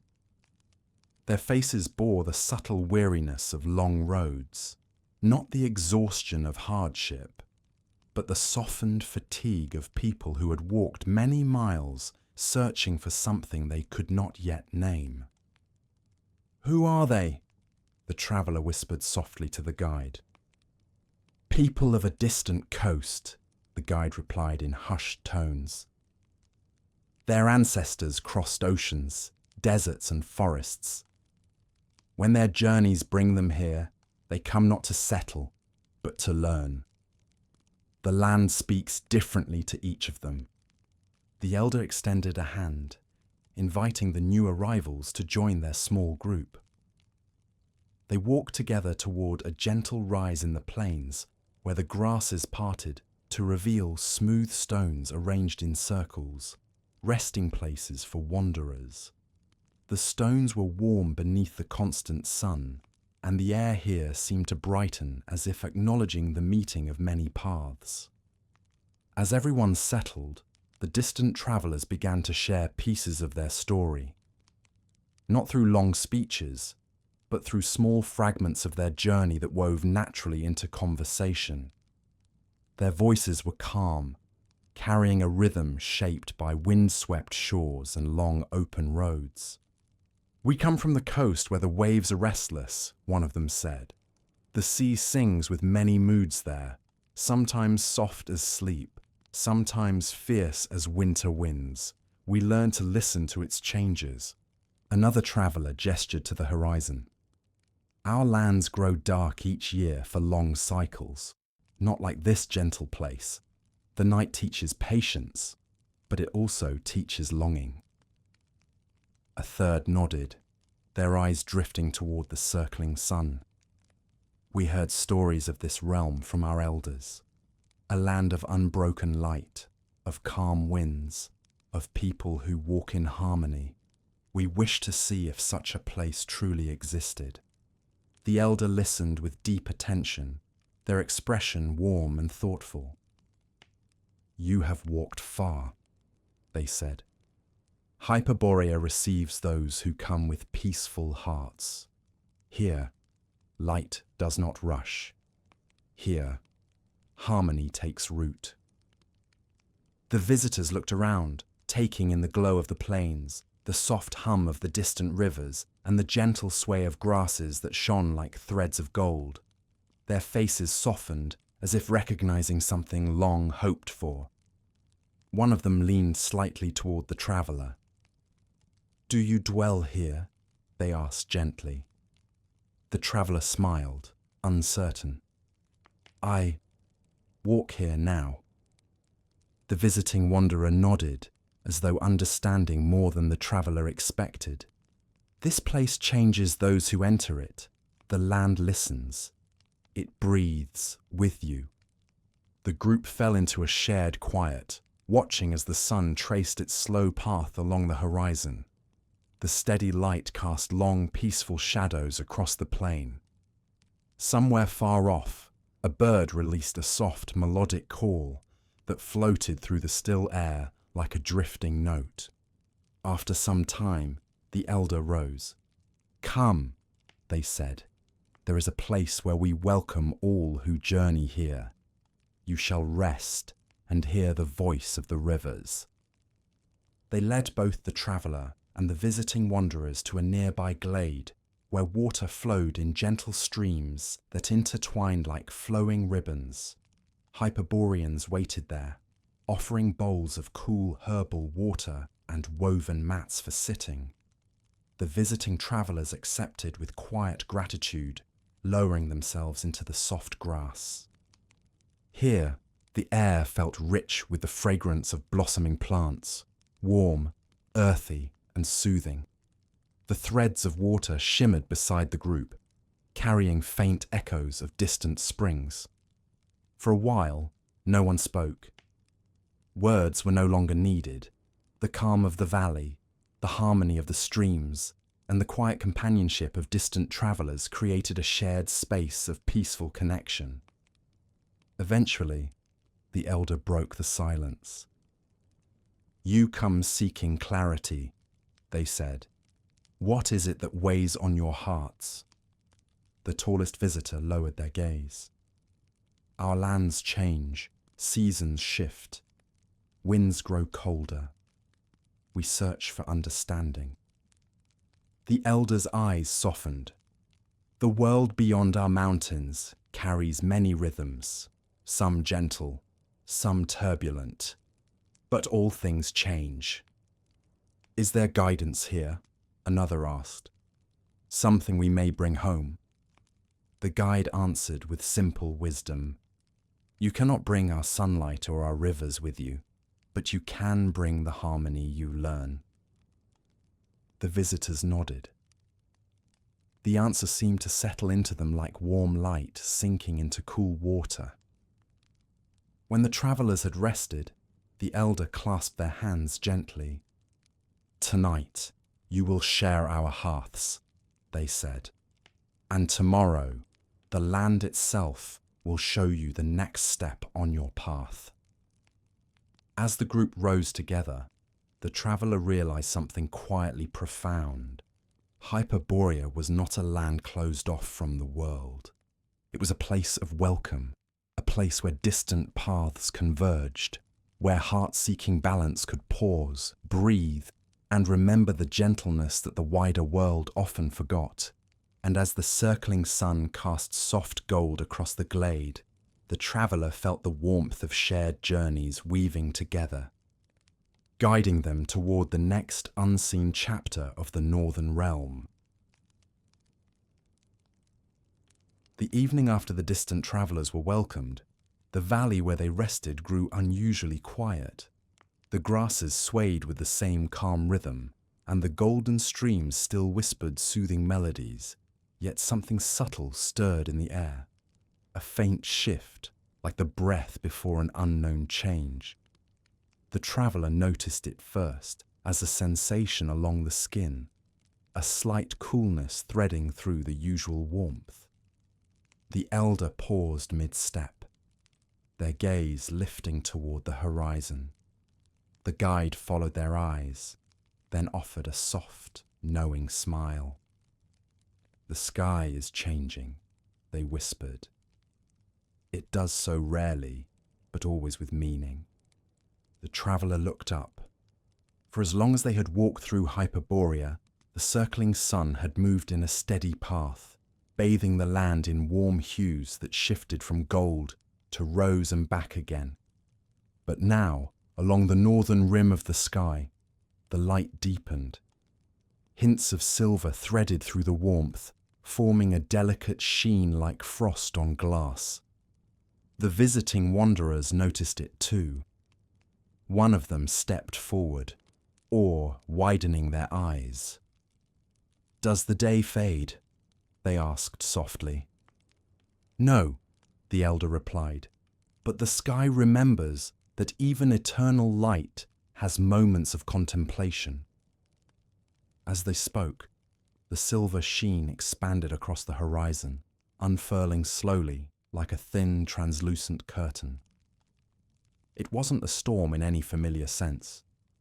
There were no dark clouds, no thunderous roars or flashes of harsh lightning. Instead, the veil of storms, as the Hyperboreans called it, appeared as a shifting tapestry of luminous mist.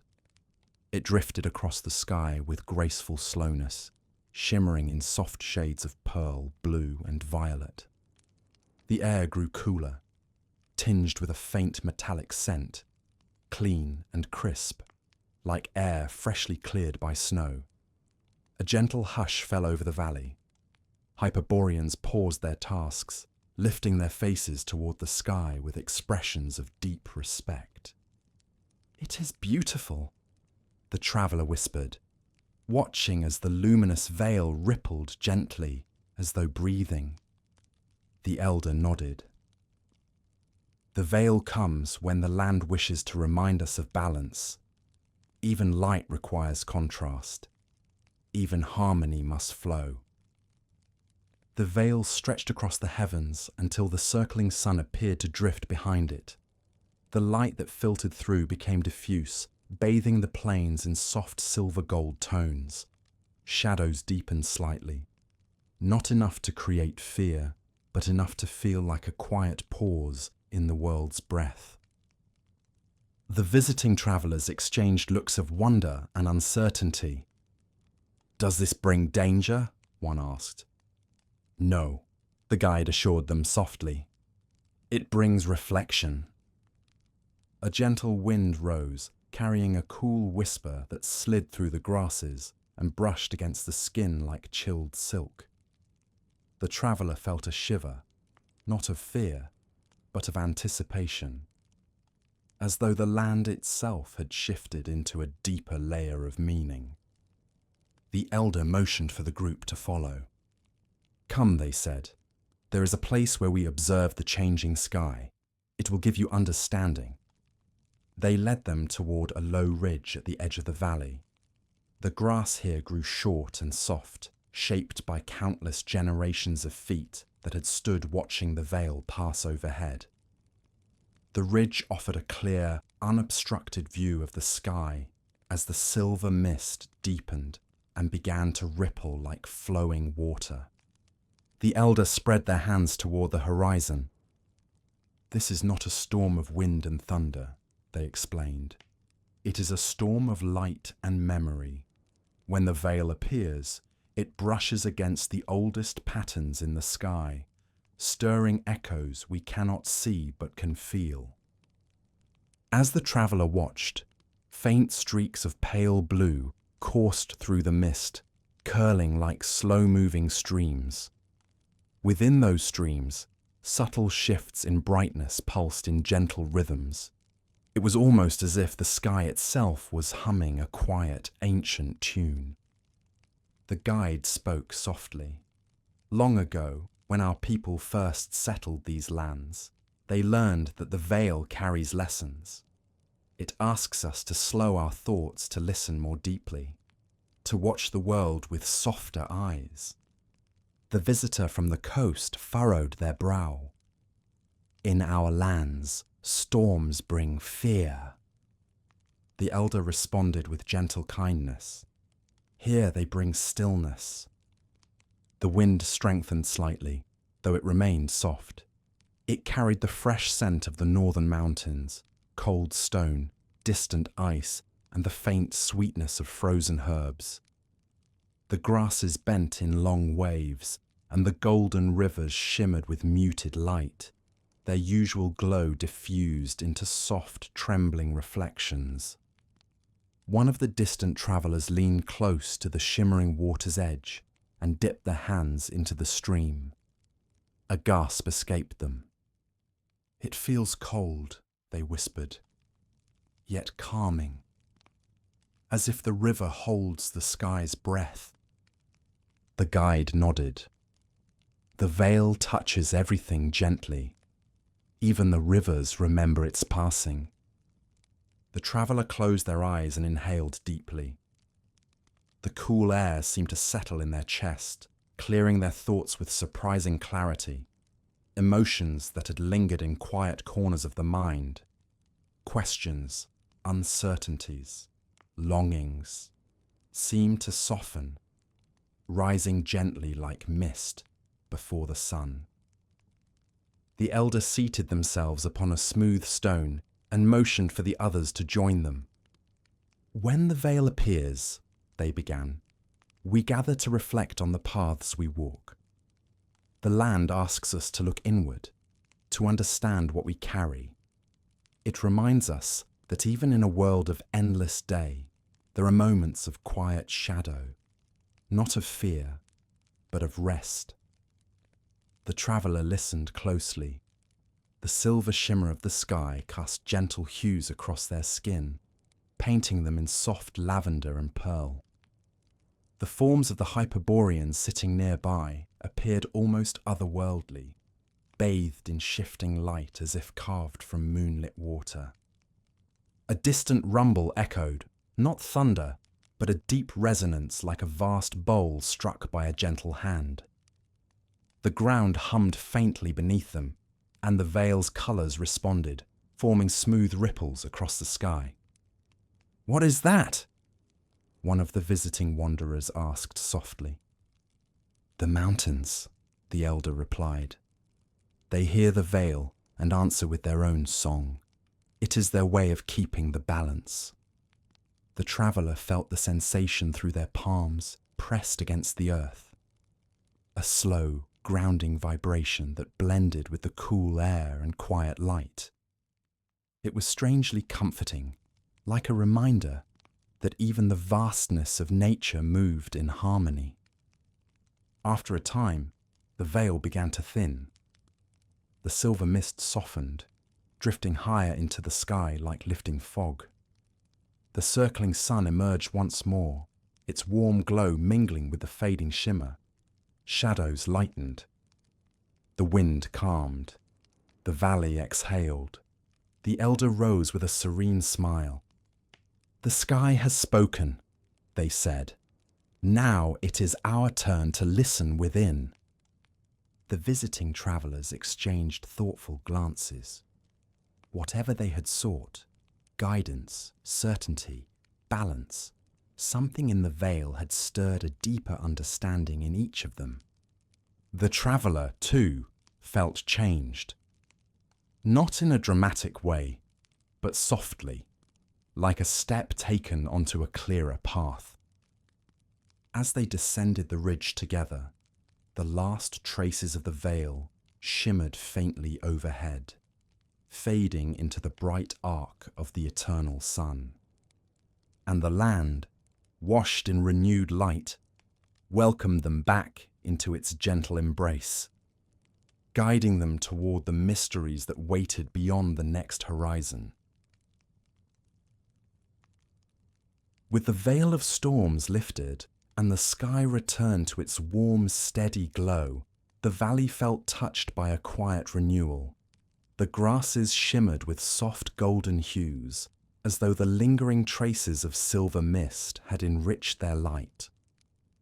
The distant travellers rested with a sense of calm they had not carried before, and the Hyperboreans resumed their gentle rhythms with a renewed serenity. It was during this peaceful shift that the elder turned once more to the traveller and the visiting wanderers. "You have seen the winds, the rivers, the stones, and the sky in their many forms," the elder said softly. "Now you must see the water that lies at the heart of our realm. The inner sea waits." Curiosity stirred within the traveller.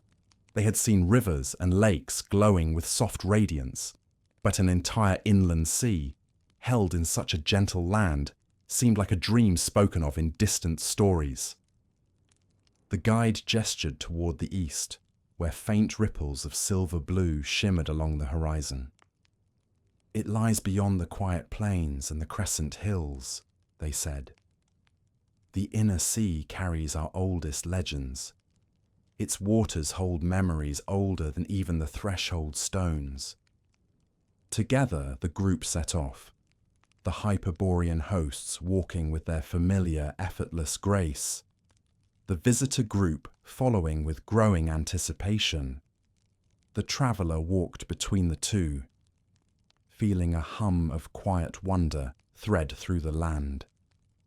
The path to the inner sea passed through a serene meadow where tall, pale flowers swayed like lanterns in the breeze. Their petals glowed faintly, reflecting light in soft pulses like fireflies caught in slow motion.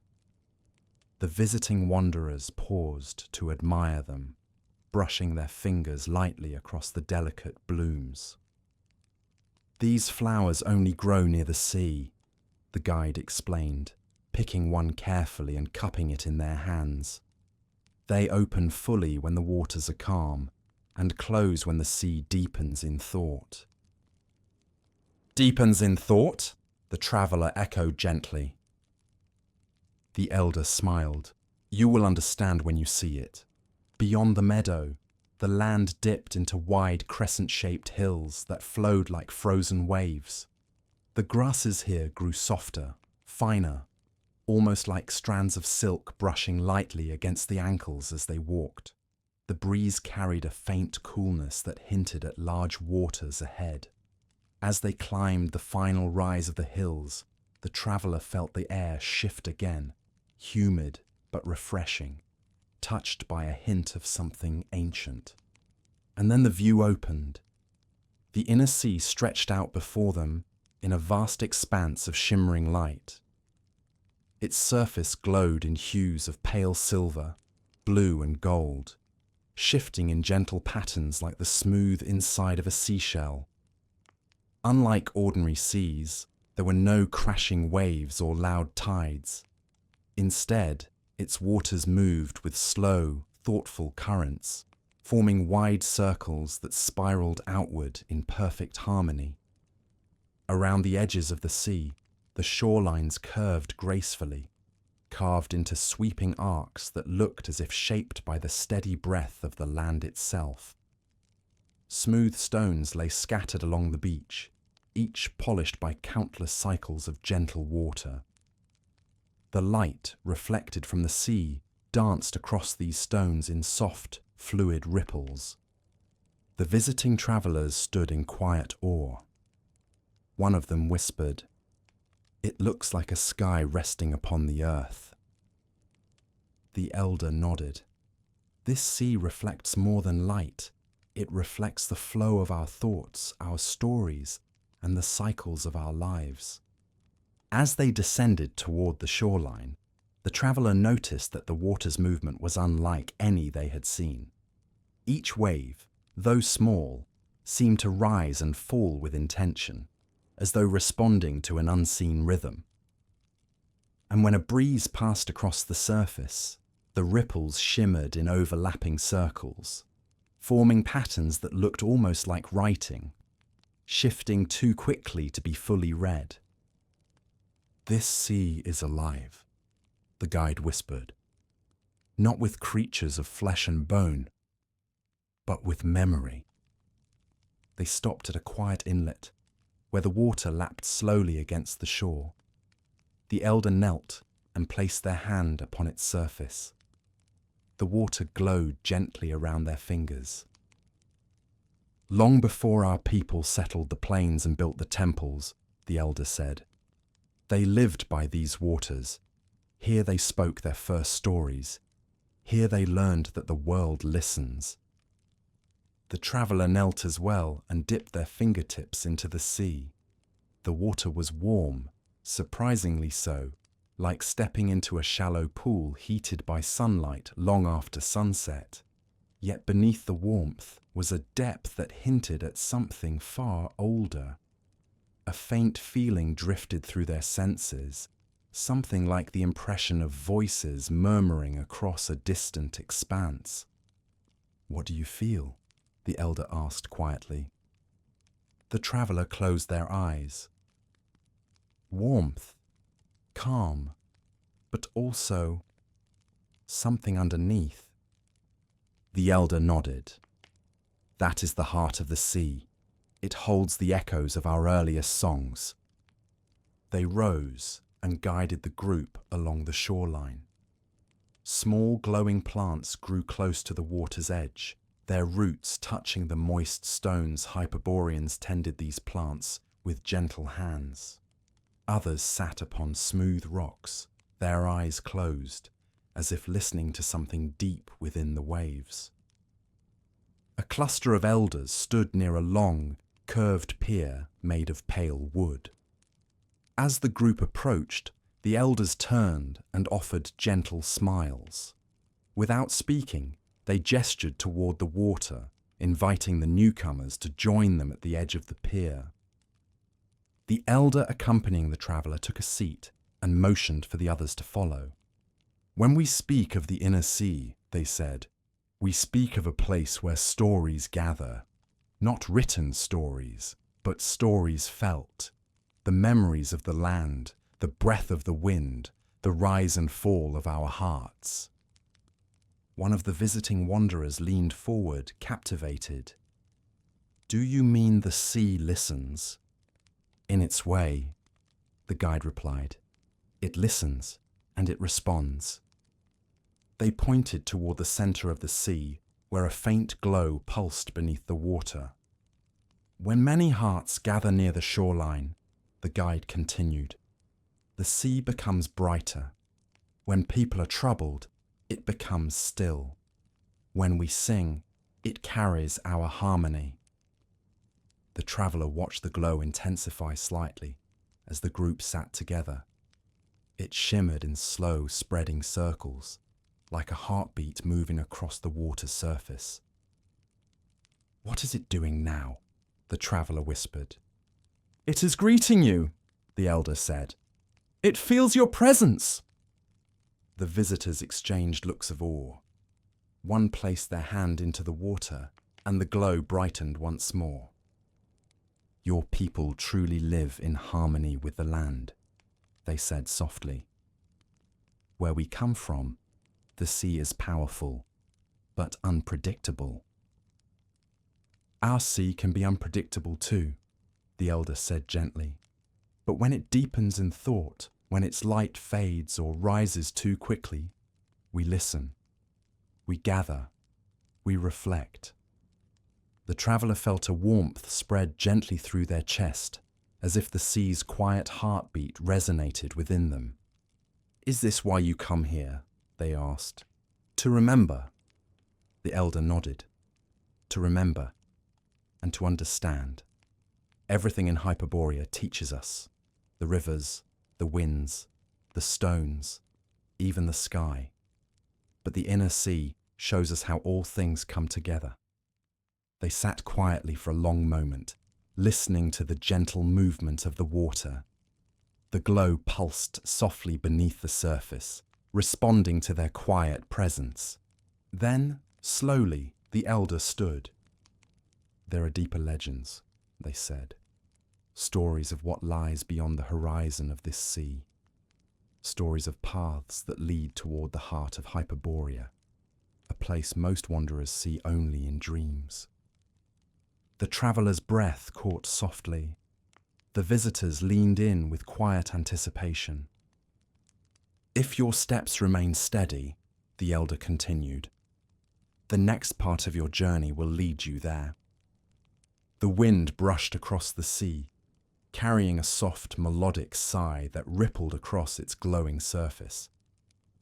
And as they turned back toward the shoreline path, the traveller felt the inner sea's quiet radiance guiding their steps, toward the deeper mysteries that waited beyond the shimmering horizon. The path leading away from the inner sea felt different from any the traveller had walked before. It curved gently along the shoreline, following the slow, glowing rhythm of the water, as though the land itself wished to accompany them a little farther, before releasing them into deeper realms. The faint pulse beneath the sea's surface echoed softly, almost like a parting blessing that drifted on the wind. The elder walked with a reflective stillness, their hands folded lightly before them. The guide moved with their usual grace, but there was something in their gaze, a quiet anticipation, as though they sensed the beginning of a journey rarely undertaken.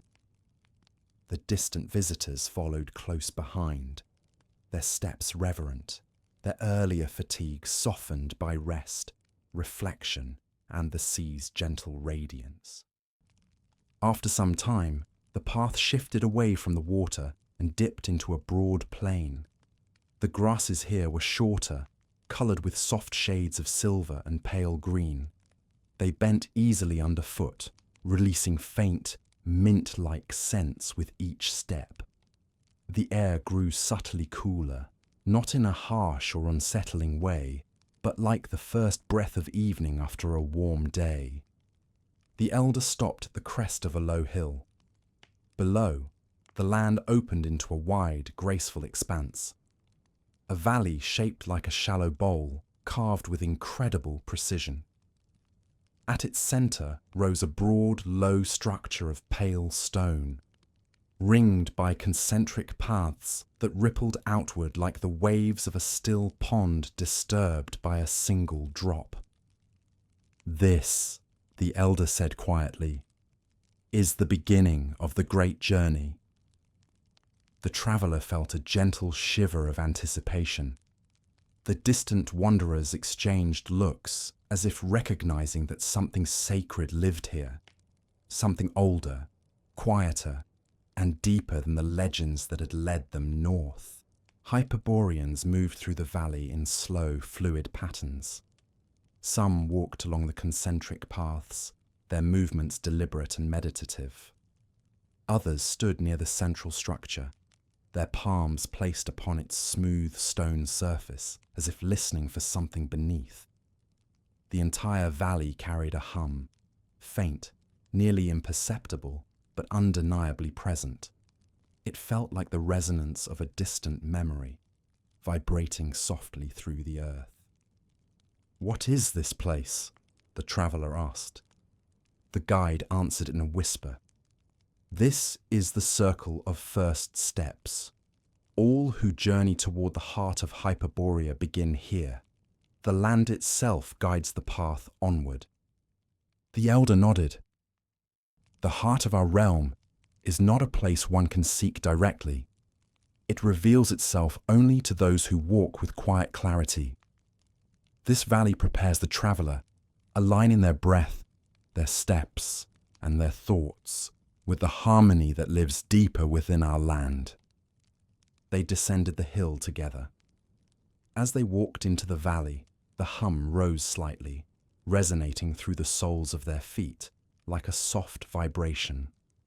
The air felt richer somehow, thicker with meaning, yet soothing.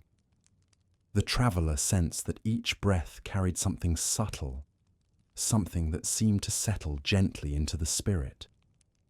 At the centre of the valley, the broad stone structure curved upward like a shallow bowl turned inside out.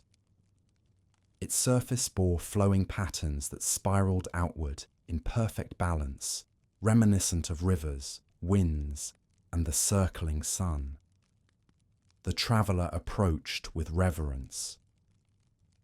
"Place your hand upon the stone," the elder said softly. "Let it feel your presence." The traveller did as told. The surface was cool at first, then gradually warmed beneath their touch. A faint pulse rose from the stone, slow, steady, and calming. It matched the rhythm of the traveller's heartbeat, until the two felt intertwined, moving in quiet unison. One by one, the visiting travellers placed their hands upon the stone as well. Some closed their eyes in wonder, others inhaled deeply, their chests rising with slow, deliberate breaths. The elder stepped back and gestured to the concentric paths encircling the structure. "Walk these circles," they said gently, not with haste, but with attention. "Let each step soften your thoughts. Let each turn draw you closer to yourself." The traveller joined the others. Together they walked the outermost circle, their feet touching the smooth stone path, as if tracing the flow of quiet time. With each step, the hum beneath the earth seemed to deepen, rising in tandem with their breath. The path curved beneath them like a river, guiding them inward without requiring thought. As they completed the first circle, the elder's voice floated across the valley. "Step inward." The group moved one circle closer to the center. The hum felt stronger now, like a distant chorus whispering in the bones. The traveller's mind grew quiet. Thoughts that normally drifted in busy currents slowed into gentle ripples. Even the distant travelers, who carried the subtle burdens of lands far beyond, seemed softened by the valley's calm rhythm. Another circle. The traveller noticed that, though the path was stone, it seemed to adjust gently to their movements. Each footfall landed with perfect ease, as if the earth welcomed their pace. Another circle. Their breathing grew deep, steady, almost identical to the hum beneath the stone. Colours around them seemed to lighten. The silver grasses, the pale sky, even the clothing of those beside them, everything felt connected, a soft continuum of quiet harmony. When they reached the innermost circle, the elder raised their hands. "Now," they whispered, "you are ready." The traveller stood at the heart of the circle of first steps, their mind quiet and clear. The visiting wanderers stood nearby, their faces serene, as though they had set aside a weight they had carried for months or years. The guide's eyes shone with gentle pride. The elder stepped forward and placed a hand over the centre of the stone bowl. A faint light shimmered beneath their palm, a warm glow that spread outward in smooth waves. "The heart of Hyperborea is not a single place," they said. "It is a journey woven through many lands and many moments. It is a path shaped not by distance, but by understanding." The elder turned and pointed toward the eastern horizon. There, barely visible through a shimmer of pale radiance, stood a faint outline, the shape of distant mountains, not sharp like those of the far north, but soft and rounded, as though carved by the breath of long, gentle winds. "The land will guide you toward the mountains of inner light," the elder murmured. "Beyond them lies the realm where harmony deepens into something more, something few have seen." The traveller's breath caught. The distant wanderers gazed toward the horizon with awe and quiet longing. "Will we journey there together?" one of the visitors asked. The elder smiled with a softness that carried many layers of meaning. "The land decides who walks which part of the path. Some steps may be shared, some may unfold alone, but all will be guided." The guide stepped forward, placing a hand near the elder's. "We will travel with you until the land invites us to pause," they said gently. "And then, your own steps will lead you onward." The hum of the valley began to soften, its resonance settling into a gentle pulse beneath the stone. The breeze flowed over the group in long, sweeping motions, like the slow movement of distant water. The elder motioned for the group to rise. "The path begins beyond this valley," they said. "Follow the streams that carry a faint silver glow. They will guide you toward the foothills' rest, where the trees shimmer with pale light. Listen when the wind pauses. And when you stand between two rounded peaks, you will see the first sign of the heart. Not in stone or structure, but in the land's own breath." The traveller felt a warmth spread through their chest, not a physical heat, but a soft, steady courage. They bowed deeply to the elder, the guide, and the glowing stone at the valley's centre. The visiting wanderers bowed as well, each gesture filled with reverence and gratitude. Their faces bore expressions of quiet readiness. Not eagerness, for this was no hurried path, but a calm acceptance of what lay ahead. The elder placed their hand over their heart. "Go with harmony," they said. "Go with gentleness. Go with the listening heart." The guide turned toward the shimmering horizon. "We will walk together," they said softly, "until the land leads you inward." The valley seemed to exhale as the group stepped away from the circle of first steps. The hum faded into silence. The grasses rustled, the sky brightened. And as they began the great journey toward the heart of Hyperborea, the traveller felt the land's quiet radiance surrounding them, guiding each footstep toward mysteries that breathed beneath the eternal sun. The great journey unfolded gently, as though the land itself laid each step beneath the traveller's feet in perfect time. The path that began as a faint shimmer near the circle of first steps soon led them into a region where the hills curved like soft waves cresting under the steady light. The grasses here grew finer, almost silken, and their movement in the breeze resembled the quiet breath of a sleeping world. The guide walked at the traveller's side, their posture relaxed and open. The distant visitors followed close behind, speaking little. Their earlier questions had settled into a reflective calm. Each step they took seemed to deepen their understanding of why Hyperborea was spoken of in legends whispered across faraway shores. As the group moved eastward, small streams began to appear, thin ribbons of water glowing in faint silver-blue hues. They flowed with unhurried grace, weaving in and out of the landscape like threads guiding the path itself. These are the whispering streams, the guide explained softly. They carry echoes of ancient harmony. Long ago, they shaped the first songs of our people. The traveller knelt beside one of the streams and dipped their hands into the water. It was cool and soothing, leaving a tingling sensation along the skin. Beneath its surface, pebbles shimmered like tiny stars resting in a clear night sky. "Do you hear it?" the guide asked. The traveller listened. At first, there was only the faint trickle of water. But then, beneath that, something softer, a subtle resonance, like distant humming. It was not melodic in any familiar way, yet it felt unmistakably intentional, as though each note carried a memory.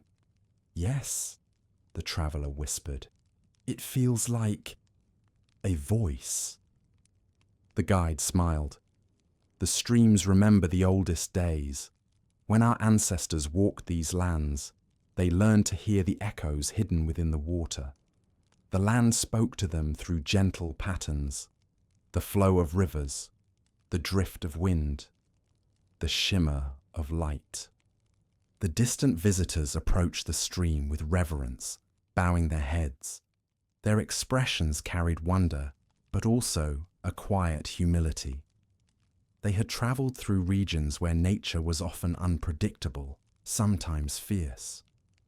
Here they found guidance in its calm. Together, the group followed the whispering streams toward a low valley. The air thickened slightly with moisture, and a faint mist hovered above the ground. Tiny particles of light drifted through the mist like dust motes caught in a sunbeam, except they shimmered with pale hues of silver and blue. When they touched the skin, they dissolved into warmth. "What are these lights?" one of the visiting wanderers asked, reaching out in awe. "Echoes," the elder said. "Fragments of harmony that rise from the land during moments of deep stillness. They gather when the streams meet." As they continued walking, the streams converged into a small pool nestled between rounded stones. The pool's surface barely rippled, and its glow deepened into a soft, pulsing light. Around it stood several Hyperboreans, their hands placed gently upon the stones, eyes closed in quiet concentration. The traveller hesitated at the edge, feeling the gentle hum beneath their feet. The elder approached and gestured for them to kneel beside the pool. "This is the listening basin," they said quietly. "A place where the echoes of ancient harmony rise to the surface. Here, we learn from what the land remembers." The traveller leaned forward, gazing into the luminous water. At first, they saw only their reflection, soft, diffuse in the glowing surface. Then the reflections began to shift, dissolving into swirls of pale colour. The shapes moved slowly, forming patterns reminiscent of the stone spirals in the temples, the arcs of the mountain winds, and the gentle circles traced by the inner sea. "Do not force understanding," the elder whispered. "Let the echoes speak in their own way." The traveller closed their eyes and breathed deeply. The hum beneath the stones seemed to rise subtly, harmonizing with the gentle pulsing of the pool. And then, faint impressions began to emerge. Not images, but feelings. A sense of unity, the warmth of first light, the quiet breathing of a newborn land, hands shaping the earliest dwellings, water carrying stories through deep time. The impressions were more like memories the land shared freely, unbound by words or chronology. They flowed through the traveller in soft waves, inviting understanding rather than demanding interpretation. One of the distant travellers exhaled shakily. "I feel calm," they whispered, "and connected, as if something is welcoming us home." The elder nodded. "Harmony is the oldest truth of this place. Long before our people walked these lands, the streams carried its echo." The traveller opened their eyes slowly. The pool's glow softened, as if sensing their clarity. "What lies ahead?" they asked. "What comes after understanding these echoes?" The guide pointed toward the eastern horizon, where the rounded mountains of inner light appeared closer now, their silhouettes glowing faintly with soft gold. "Beyond these echoes," the guide said, "the path leads into the oldest part of Hyperborea, a place where harmony is felt more deeply, where the land's breath moves through every stone and leaf. There, the heart reveals itself, not in sight alone, but in the feeling of connection." As the group rose, the mist around them drifted aside, and the shimmering particles of light dissolved gently into the breeze. The streams resumed their soft trickle, as though satisfied that their memories had been heard.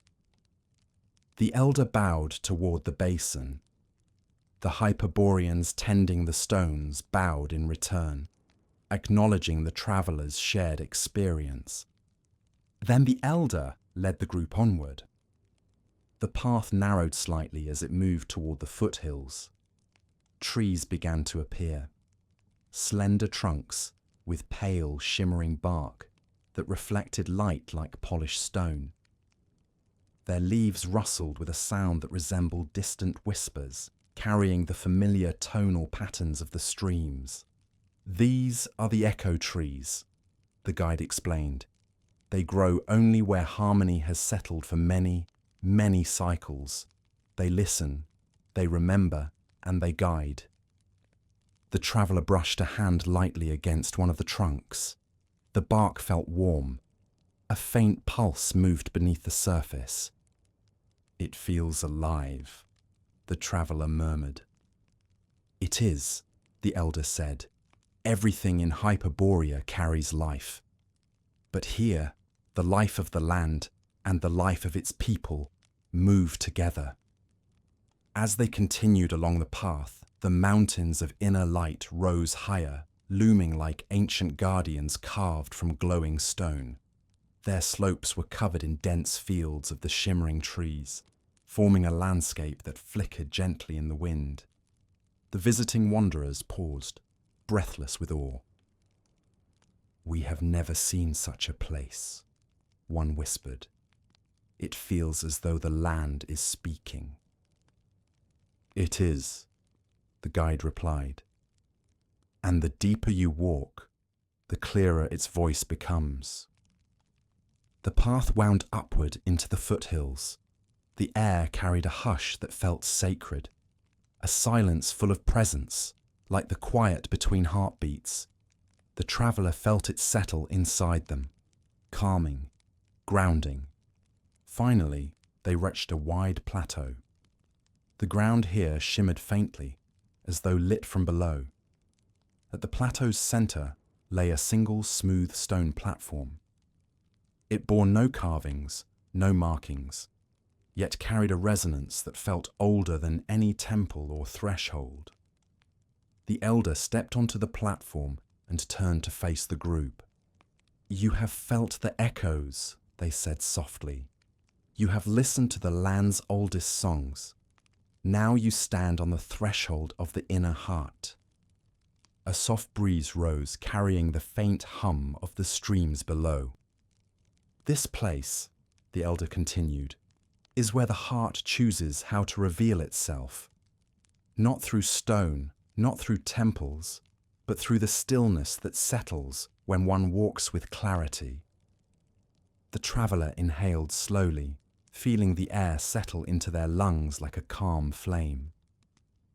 "What should we do?" they asked quietly. The elder smiled. "Stand, breathe, listen." The wind swept gently across the plateau, and somewhere deep within the mountains, a harmonic tone rose, soft at first, then slowly deepening, resonating like the breath of the earth. The inner heart was calling, and the traveller felt it moving through them, as the journey drew them toward the realm where harmony lived in its purest form. A soft, resonant hum lingered across the plateau, spreading through the air like the slow awakening of a deep and ancient memory. The mountains of inner light glowed more warmly now, their rounded peaks brightening in gentle pulses that matched the rhythm of the earth's breath.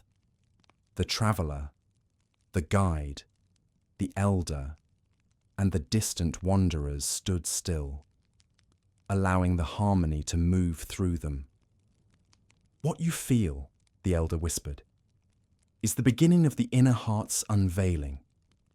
It appears not as an object, but as an understanding, not as a structure, but as a shift." The traveller felt it, a subtle softening of the world around them, as though the air had grown thinner and yet richer, like the space between waking and dreaming. The mountains seemed to drift slightly, their outlines shimmering as if woven from layered light. A quiet tingling rose in the traveller's fingertips, spreading slowly through their arms, then settling in the centre of their chest. One of the visiting wanderers stepped closer to the plateau's edge. "Is this the heart?" they asked softly. "In part," the elder replied. "The heart of Hyperborea reveals itself in stages. What you see is its breath. Soon, you may witness its vanishing." The traveller blinked, puzzled. "Vanishing?" The guide turned to them, their voice calm as ever. "Not fading away, not ending, rather folding inward, becoming quiet. The northern realm has seasons, though not as you know them, times of appearing, times of listening, and times of drawing into silence." The group watched as the glow along the mountain ridges deepened. The rocks shimmered with layers of white and gold, and the air vibrated with a faint hum, a note so soft it might have been imagined, if not for the way it resonated gently through bone and breath. Hyperborea, the elder explained, did not vanish in the sense of disappearing entirely. Instead, parts of it softened, became translucent, or folded into silence when the land sensed that its stories had been fully heard. It was a realm shaped by harmony, not permanence, and harmony required ebb as much as flow. "It is said," the elder continued, "that when a traveller has walked far enough, the land reveals what must be known, and then steps back, allowing the heart to carry the rest. The traveller felt a slow, warm pulse within their chest. The air thickened slightly with radiance, shimmering like heat above a summer road, though no warmth pressed upon the skin. Instead, the shimmer felt cool, almost like distant moonlight. A gentle breeze drifted through the plateau, carrying faint echoes, soft, distant, almost like voices calling across a vast landscape. They were not words, but tones that rose and fell with quiet grace, like the memory of ancient songs sung beside luminous rivers. The distant wanderers listened with awe. It feels like the land is saying farewell. Not farewell, the guide corrected softly. Reflection, transition, like night brushing the edge of day, except here, both remain light. Slowly, almost imperceptibly, the mountains of inner light began to blur. Their forms softened, their edges dissolving into pale radiance. The rounded peaks became faint outlines, then threads of shimmering brightness woven through the sky. The traveller's breath caught. Is it disappearing? Yes, the elder whispered. And no. The landscape did not vanish all at once. Instead, the mountains seemed to turn transparent, revealing the faint suggestion of valleys and hills that existed behind them, as though layers of the world were gently sliding over one another. The light remained, though it no longer clung to solid shapes. Instead, it drifted into the air like mist made of memory. The plateau beneath their feet pulsed with a warm glow, then began to soften as well. Not weakening, but loosening, like cloth gently folding. The stones beneath them grew lighter in colour, as though some part of their essence was rising into the air. The elder stepped forward and touched the ground. A ripple of light spread outward from their palm. Hyperborea shifts, they said. It shows itself when hearts are ready. It fades when the lessons are learned. This is the land's way of keeping balance, of not overwhelming, of not clinging. The traveller felt tears rise unexpectedly, not from sorrow, but from the profound tenderness of the moment. The land was not abandoning them. It was guiding them toward a quieter understanding. What do we do? One of the visiting wanderers whispered. Nothing, the elder replied gently. Simply stand, simply breathe, simply witness. The shimmering deepened. The mountains now looked like outlines painted with liquid light. The echo trees on the hills faded into a soft haze, their leaves dissolving into threads of luminous dust. The whispering streams became smooth lines of silver, then soft ribbons of brightness that drifted upward like smoke. Yet the breeze remained, the hum remained, the warmth of the ground beneath their feet remained. Nothing truly leaves, the guide murmured. It changes shape, it rests, it waits. The traveller felt the truth of those words settle deep within. Hyperborea was not a land bound by fixed form. It was a living harmony, shifting like breath, revealing itself only in the quiet spaces where the heart was able to listen.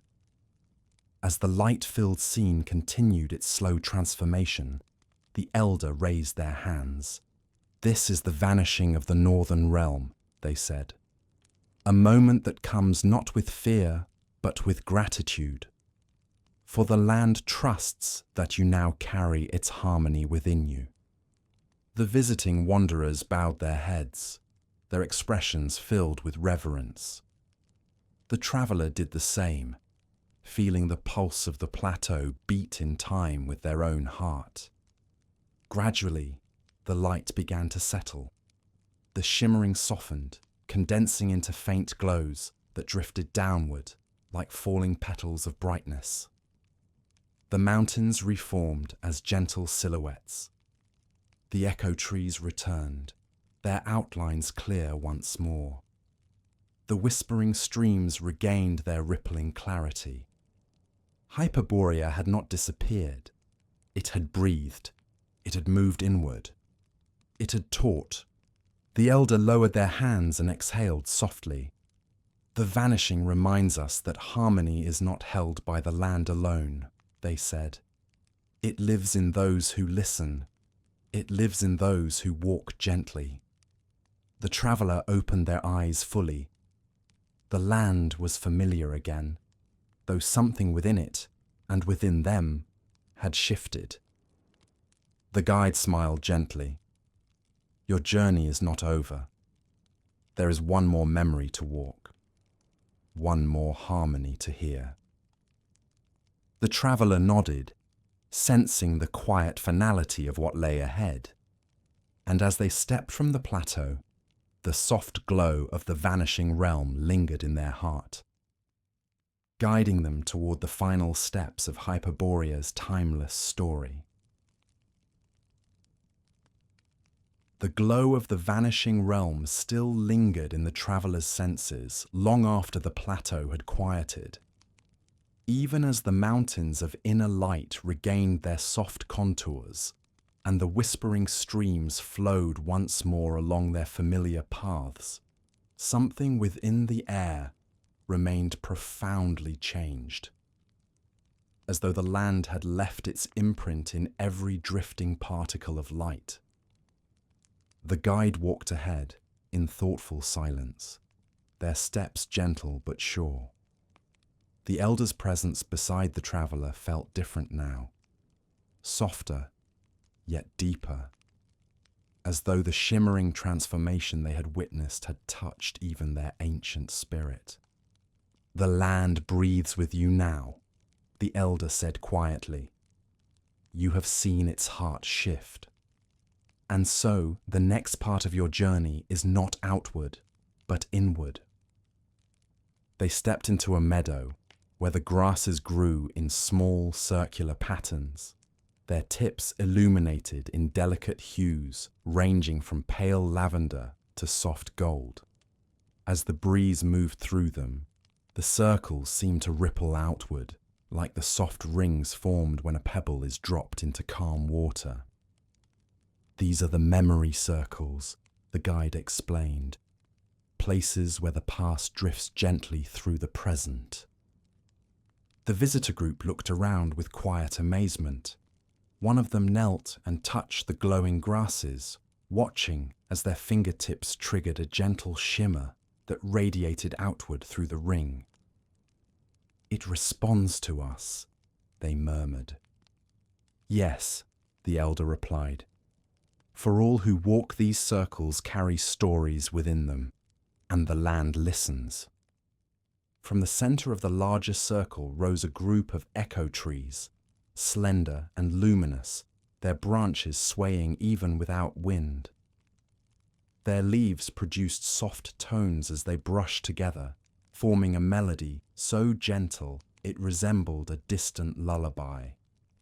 The trees themselves seemed older than the surrounding forest, their trunks bearing faint spirals that pulsed with subtle light. The traveller stepped closer. The air around the trees carried a warmth that reminded them of the golden rivers and shimmering lakes they had visited earlier. There was something comforting here, something that felt like being wrapped in the soft glow of a memory just before sleep. The elder motioned for the group to sit among the circles. This is where memories rise, they said softly. Not as visions, not as stories told in words, but as impressions that drift quietly into the heart. The traveller sat on the warm grass. A faint hum emerged beneath them, not from the earth directly, but from the circles themselves. It was the same resonance they had felt at the whispering streams and the listening basin. But here It carried a gentler, more personal tone. It felt closer, more intimate. "What will we see?" one of the visiting wanderers asked.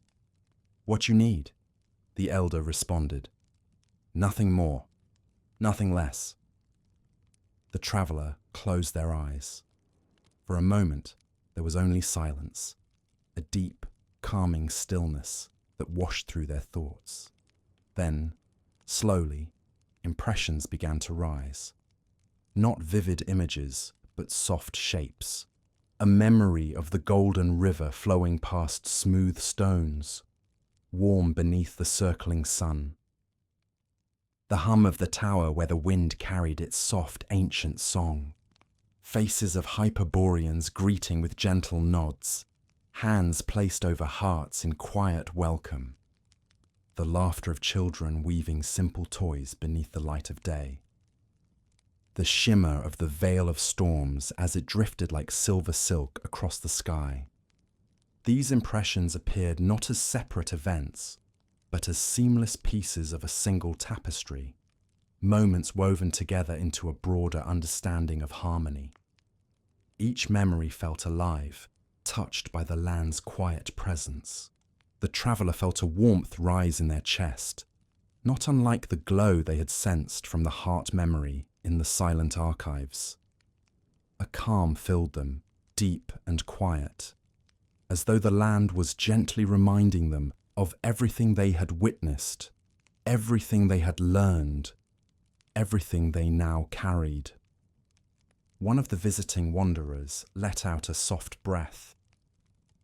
"It feels like I'm remembering places I've never been," they whispered, as if their memories drift into ours. "That is because harmony touches all who listen," the elder said. "Memories in Hyperborea do not belong to one person alone. They flow from person to land and land to person, becoming part of a shared story." The guide leaned forward, picking up a piece of luminous grass and letting it slip through their fingers. "Even when the land vanishes for a time," they said, "its memories remain. They drift through the air like soft seeds, waiting for hearts ready to receive them." The traveller opened their eyes. The world around them shimmered with gentle brightness. The echo trees seemed to glow slightly brighter, as though acknowledging the group's quiet understanding. "Is this why so many travellers speak of this place with such longing?" the traveller asked. "Because the memories stay with them?" "Yes," the elder replied. "For once a heart has listened to the harmony of Hyperborea, that harmony remains, even when the person returns to lands of shadow and night." The visitor group grew quiet, each one absorbed in their own stillness. Some bowed their heads, others gazed toward the luminous horizon. The softer light of the circling sun brushed their faces with warmth, illuminating expressions of peace, reflection, and gentle awe. After a long period of silence, the elder rose. "There is one more step," they said. "The final memory, before you turn toward the gentle farewell." The traveller felt their breath deepen. "Where must we go?" The elder extended a hand toward a narrow path leading between the echo trees. Beyond it lay a soft glow, rising like a quiet dawn behind their slender trunks. "To the place where memories meet the future," the elder said. "A place where the land whispers its last lesson before releasing those who walk its story." The guide stepped beside the traveller, offering a warm, reassuring smile. "You do not walk this alone," they said. "Hyperborea walks with you." The group moved into the path. The grasses parted softly, shimmering with every step. The trees above sang in quiet harmony, their leaves releasing tones that drifted like lullabies on the breeze. As they walked deeper into the grove, the traveller felt the lingering memories settle into their heart. Not as a burden, but as a gentle presence, like the soft echo of a familiar voice carried on the wind. The land was preparing to offer its final wisdom, and as the shimmering glow ahead grew brighter, the traveller felt the realm's ancient warmth gathering around them, guiding them toward the final farewell that waited just beyond the trees. The path through the echo trees narrowed into a quiet corridor of pale light. The leaves above shimmered with soft tones, guiding the traveller and their companions forward with a lullaby-like rhythm. The ground beneath them felt warm and steady, as though the land itself walked beside them, matching each step with its own calm pulse. As they passed the final ring of trees, the grove opened into a serene glade, unlike any they had seen before. The air here felt lighter, clearer, touched with a soft radiance that seemed to hover just above the ground. A single stream passed through the clearing, its water so still it resembled a ribbon of glass woven into the landscape. At its centre lay a smooth stone platform shaped like a gentle crescent. The elder stepped forward and bowed their head. "This," they said quietly, "is the meeting of horizons, the place where the memories of what has been meet the hopes of what will be. It is the final gift of Hyperborea to all who walk its path." The traveller felt a soft warmth rise within their chest, not excitement, but a peaceful anticipation, like the feeling of settling into a familiar blanket at the end of a long day. The distant travellers drew closer, their expressions softened by awe and quiet reflection. The guide motioned toward the crescent stone. "Stand upon it," they said to the traveller. "Let the land speak its last whisper to you." The traveller stepped onto the stone. It felt warm beneath their feet, as though it carried the memory of countless suns. The air around them shimmered gently. The stream beside the stone released a soft, melodic ripple, a sound so delicate it could have been mistaken for a distant breath. The elder placed a hand over their heart. "Close your eyes," they instructed softly. "Listen." The traveller did so. Immediately the world around them seemed to settle. The faint breeze stilled. The tones of the echo trees softened to a whisper. Even the constant radiance of the circling sun felt more tender now, like a single warm hand resting gently on the shoulder. In the quiet, something rose. Not a sound, not a vision, but a feeling. A soft, deep presence that moved through the traveller's heart with the familiarity of an old, forgotten lullaby. It was a memory, not their own, and yet somehow entirely theirs. A memory of first dawns, of rivers glowing with quiet promise, of winds carrying stories through valleys of shimmering light, of elders tending gardens with patient hands, of children laughing beneath a sky that never darkened, of temples that held the breath of harmony in their stone, of the veil drifting across the heavens like a slow-moving dream, of the inner heart shimmering, vanishing, breathing, teaching. These impressions drifted gently through the traveller's spirit, like leaves floating across a calm lake. There was no urgency, no demand for understanding, only the soft reminder that they had walked a land shaped by patience, kindness, and connection. Then, just as softly, the presence shifted, turning not toward the past, but toward possibility, toward the path beyond Hyperborea's gentle horizon. A quiet voice, more feeling than sound, rose like a warm breeze. "Carry what you have heard. Carry what you have felt. Carry what you have become." The traveller opened their eyes. The glade seemed brighter, The echo trees shimmered as if nodding in approval. The elder smiled, their expression filled with quiet pride. "It has spoken to you," they said. "Yes," the traveller whispered, though the word felt too small for what they had experienced. The visiting wanderers stepped forward, bowing their heads to the land. Their eyes reflected the same soft clarity, a sense that something deep within them had been soothed, steadied, and gently awakened. The guide looked toward the horizon, where the plains stretched beneath the circling sun in soft hues of gold and rose. "Your journey with us ends here," they said with warmth, "but the harmony you carry will continue to guide your steps, no matter where you travel." The elder added, "Hyperborea does not hold people. It welcomes them, and then releases them gently back into their own worlds, as it must." A faint breeze drifted into the glade, carrying the sweet scent of luminous flowers and distant rivers. It brushed the traveller's face with a tenderness that felt like a farewell kiss. The elder clasped the traveller's hands. "Remember, harmony is not a place, it is a way of moving through the world." The traveller nodded softly, feeling the truth resonate within. One of the distant wanderers stepped forward. "Will we ever return?" they asked quietly. The guide smiled, eyes shimmering.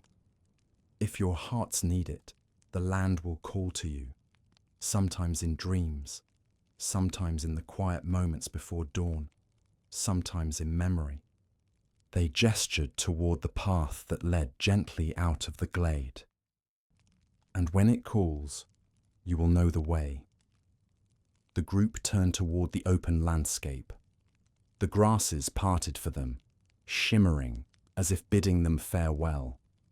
The wind hummed a soft melody. The light warmed. As they walked together, the traveller, the visitors, the guide, and the elder, the grove faded slowly behind them, its radiance blending into the quiet of the plains. Hyperborea did not vanish.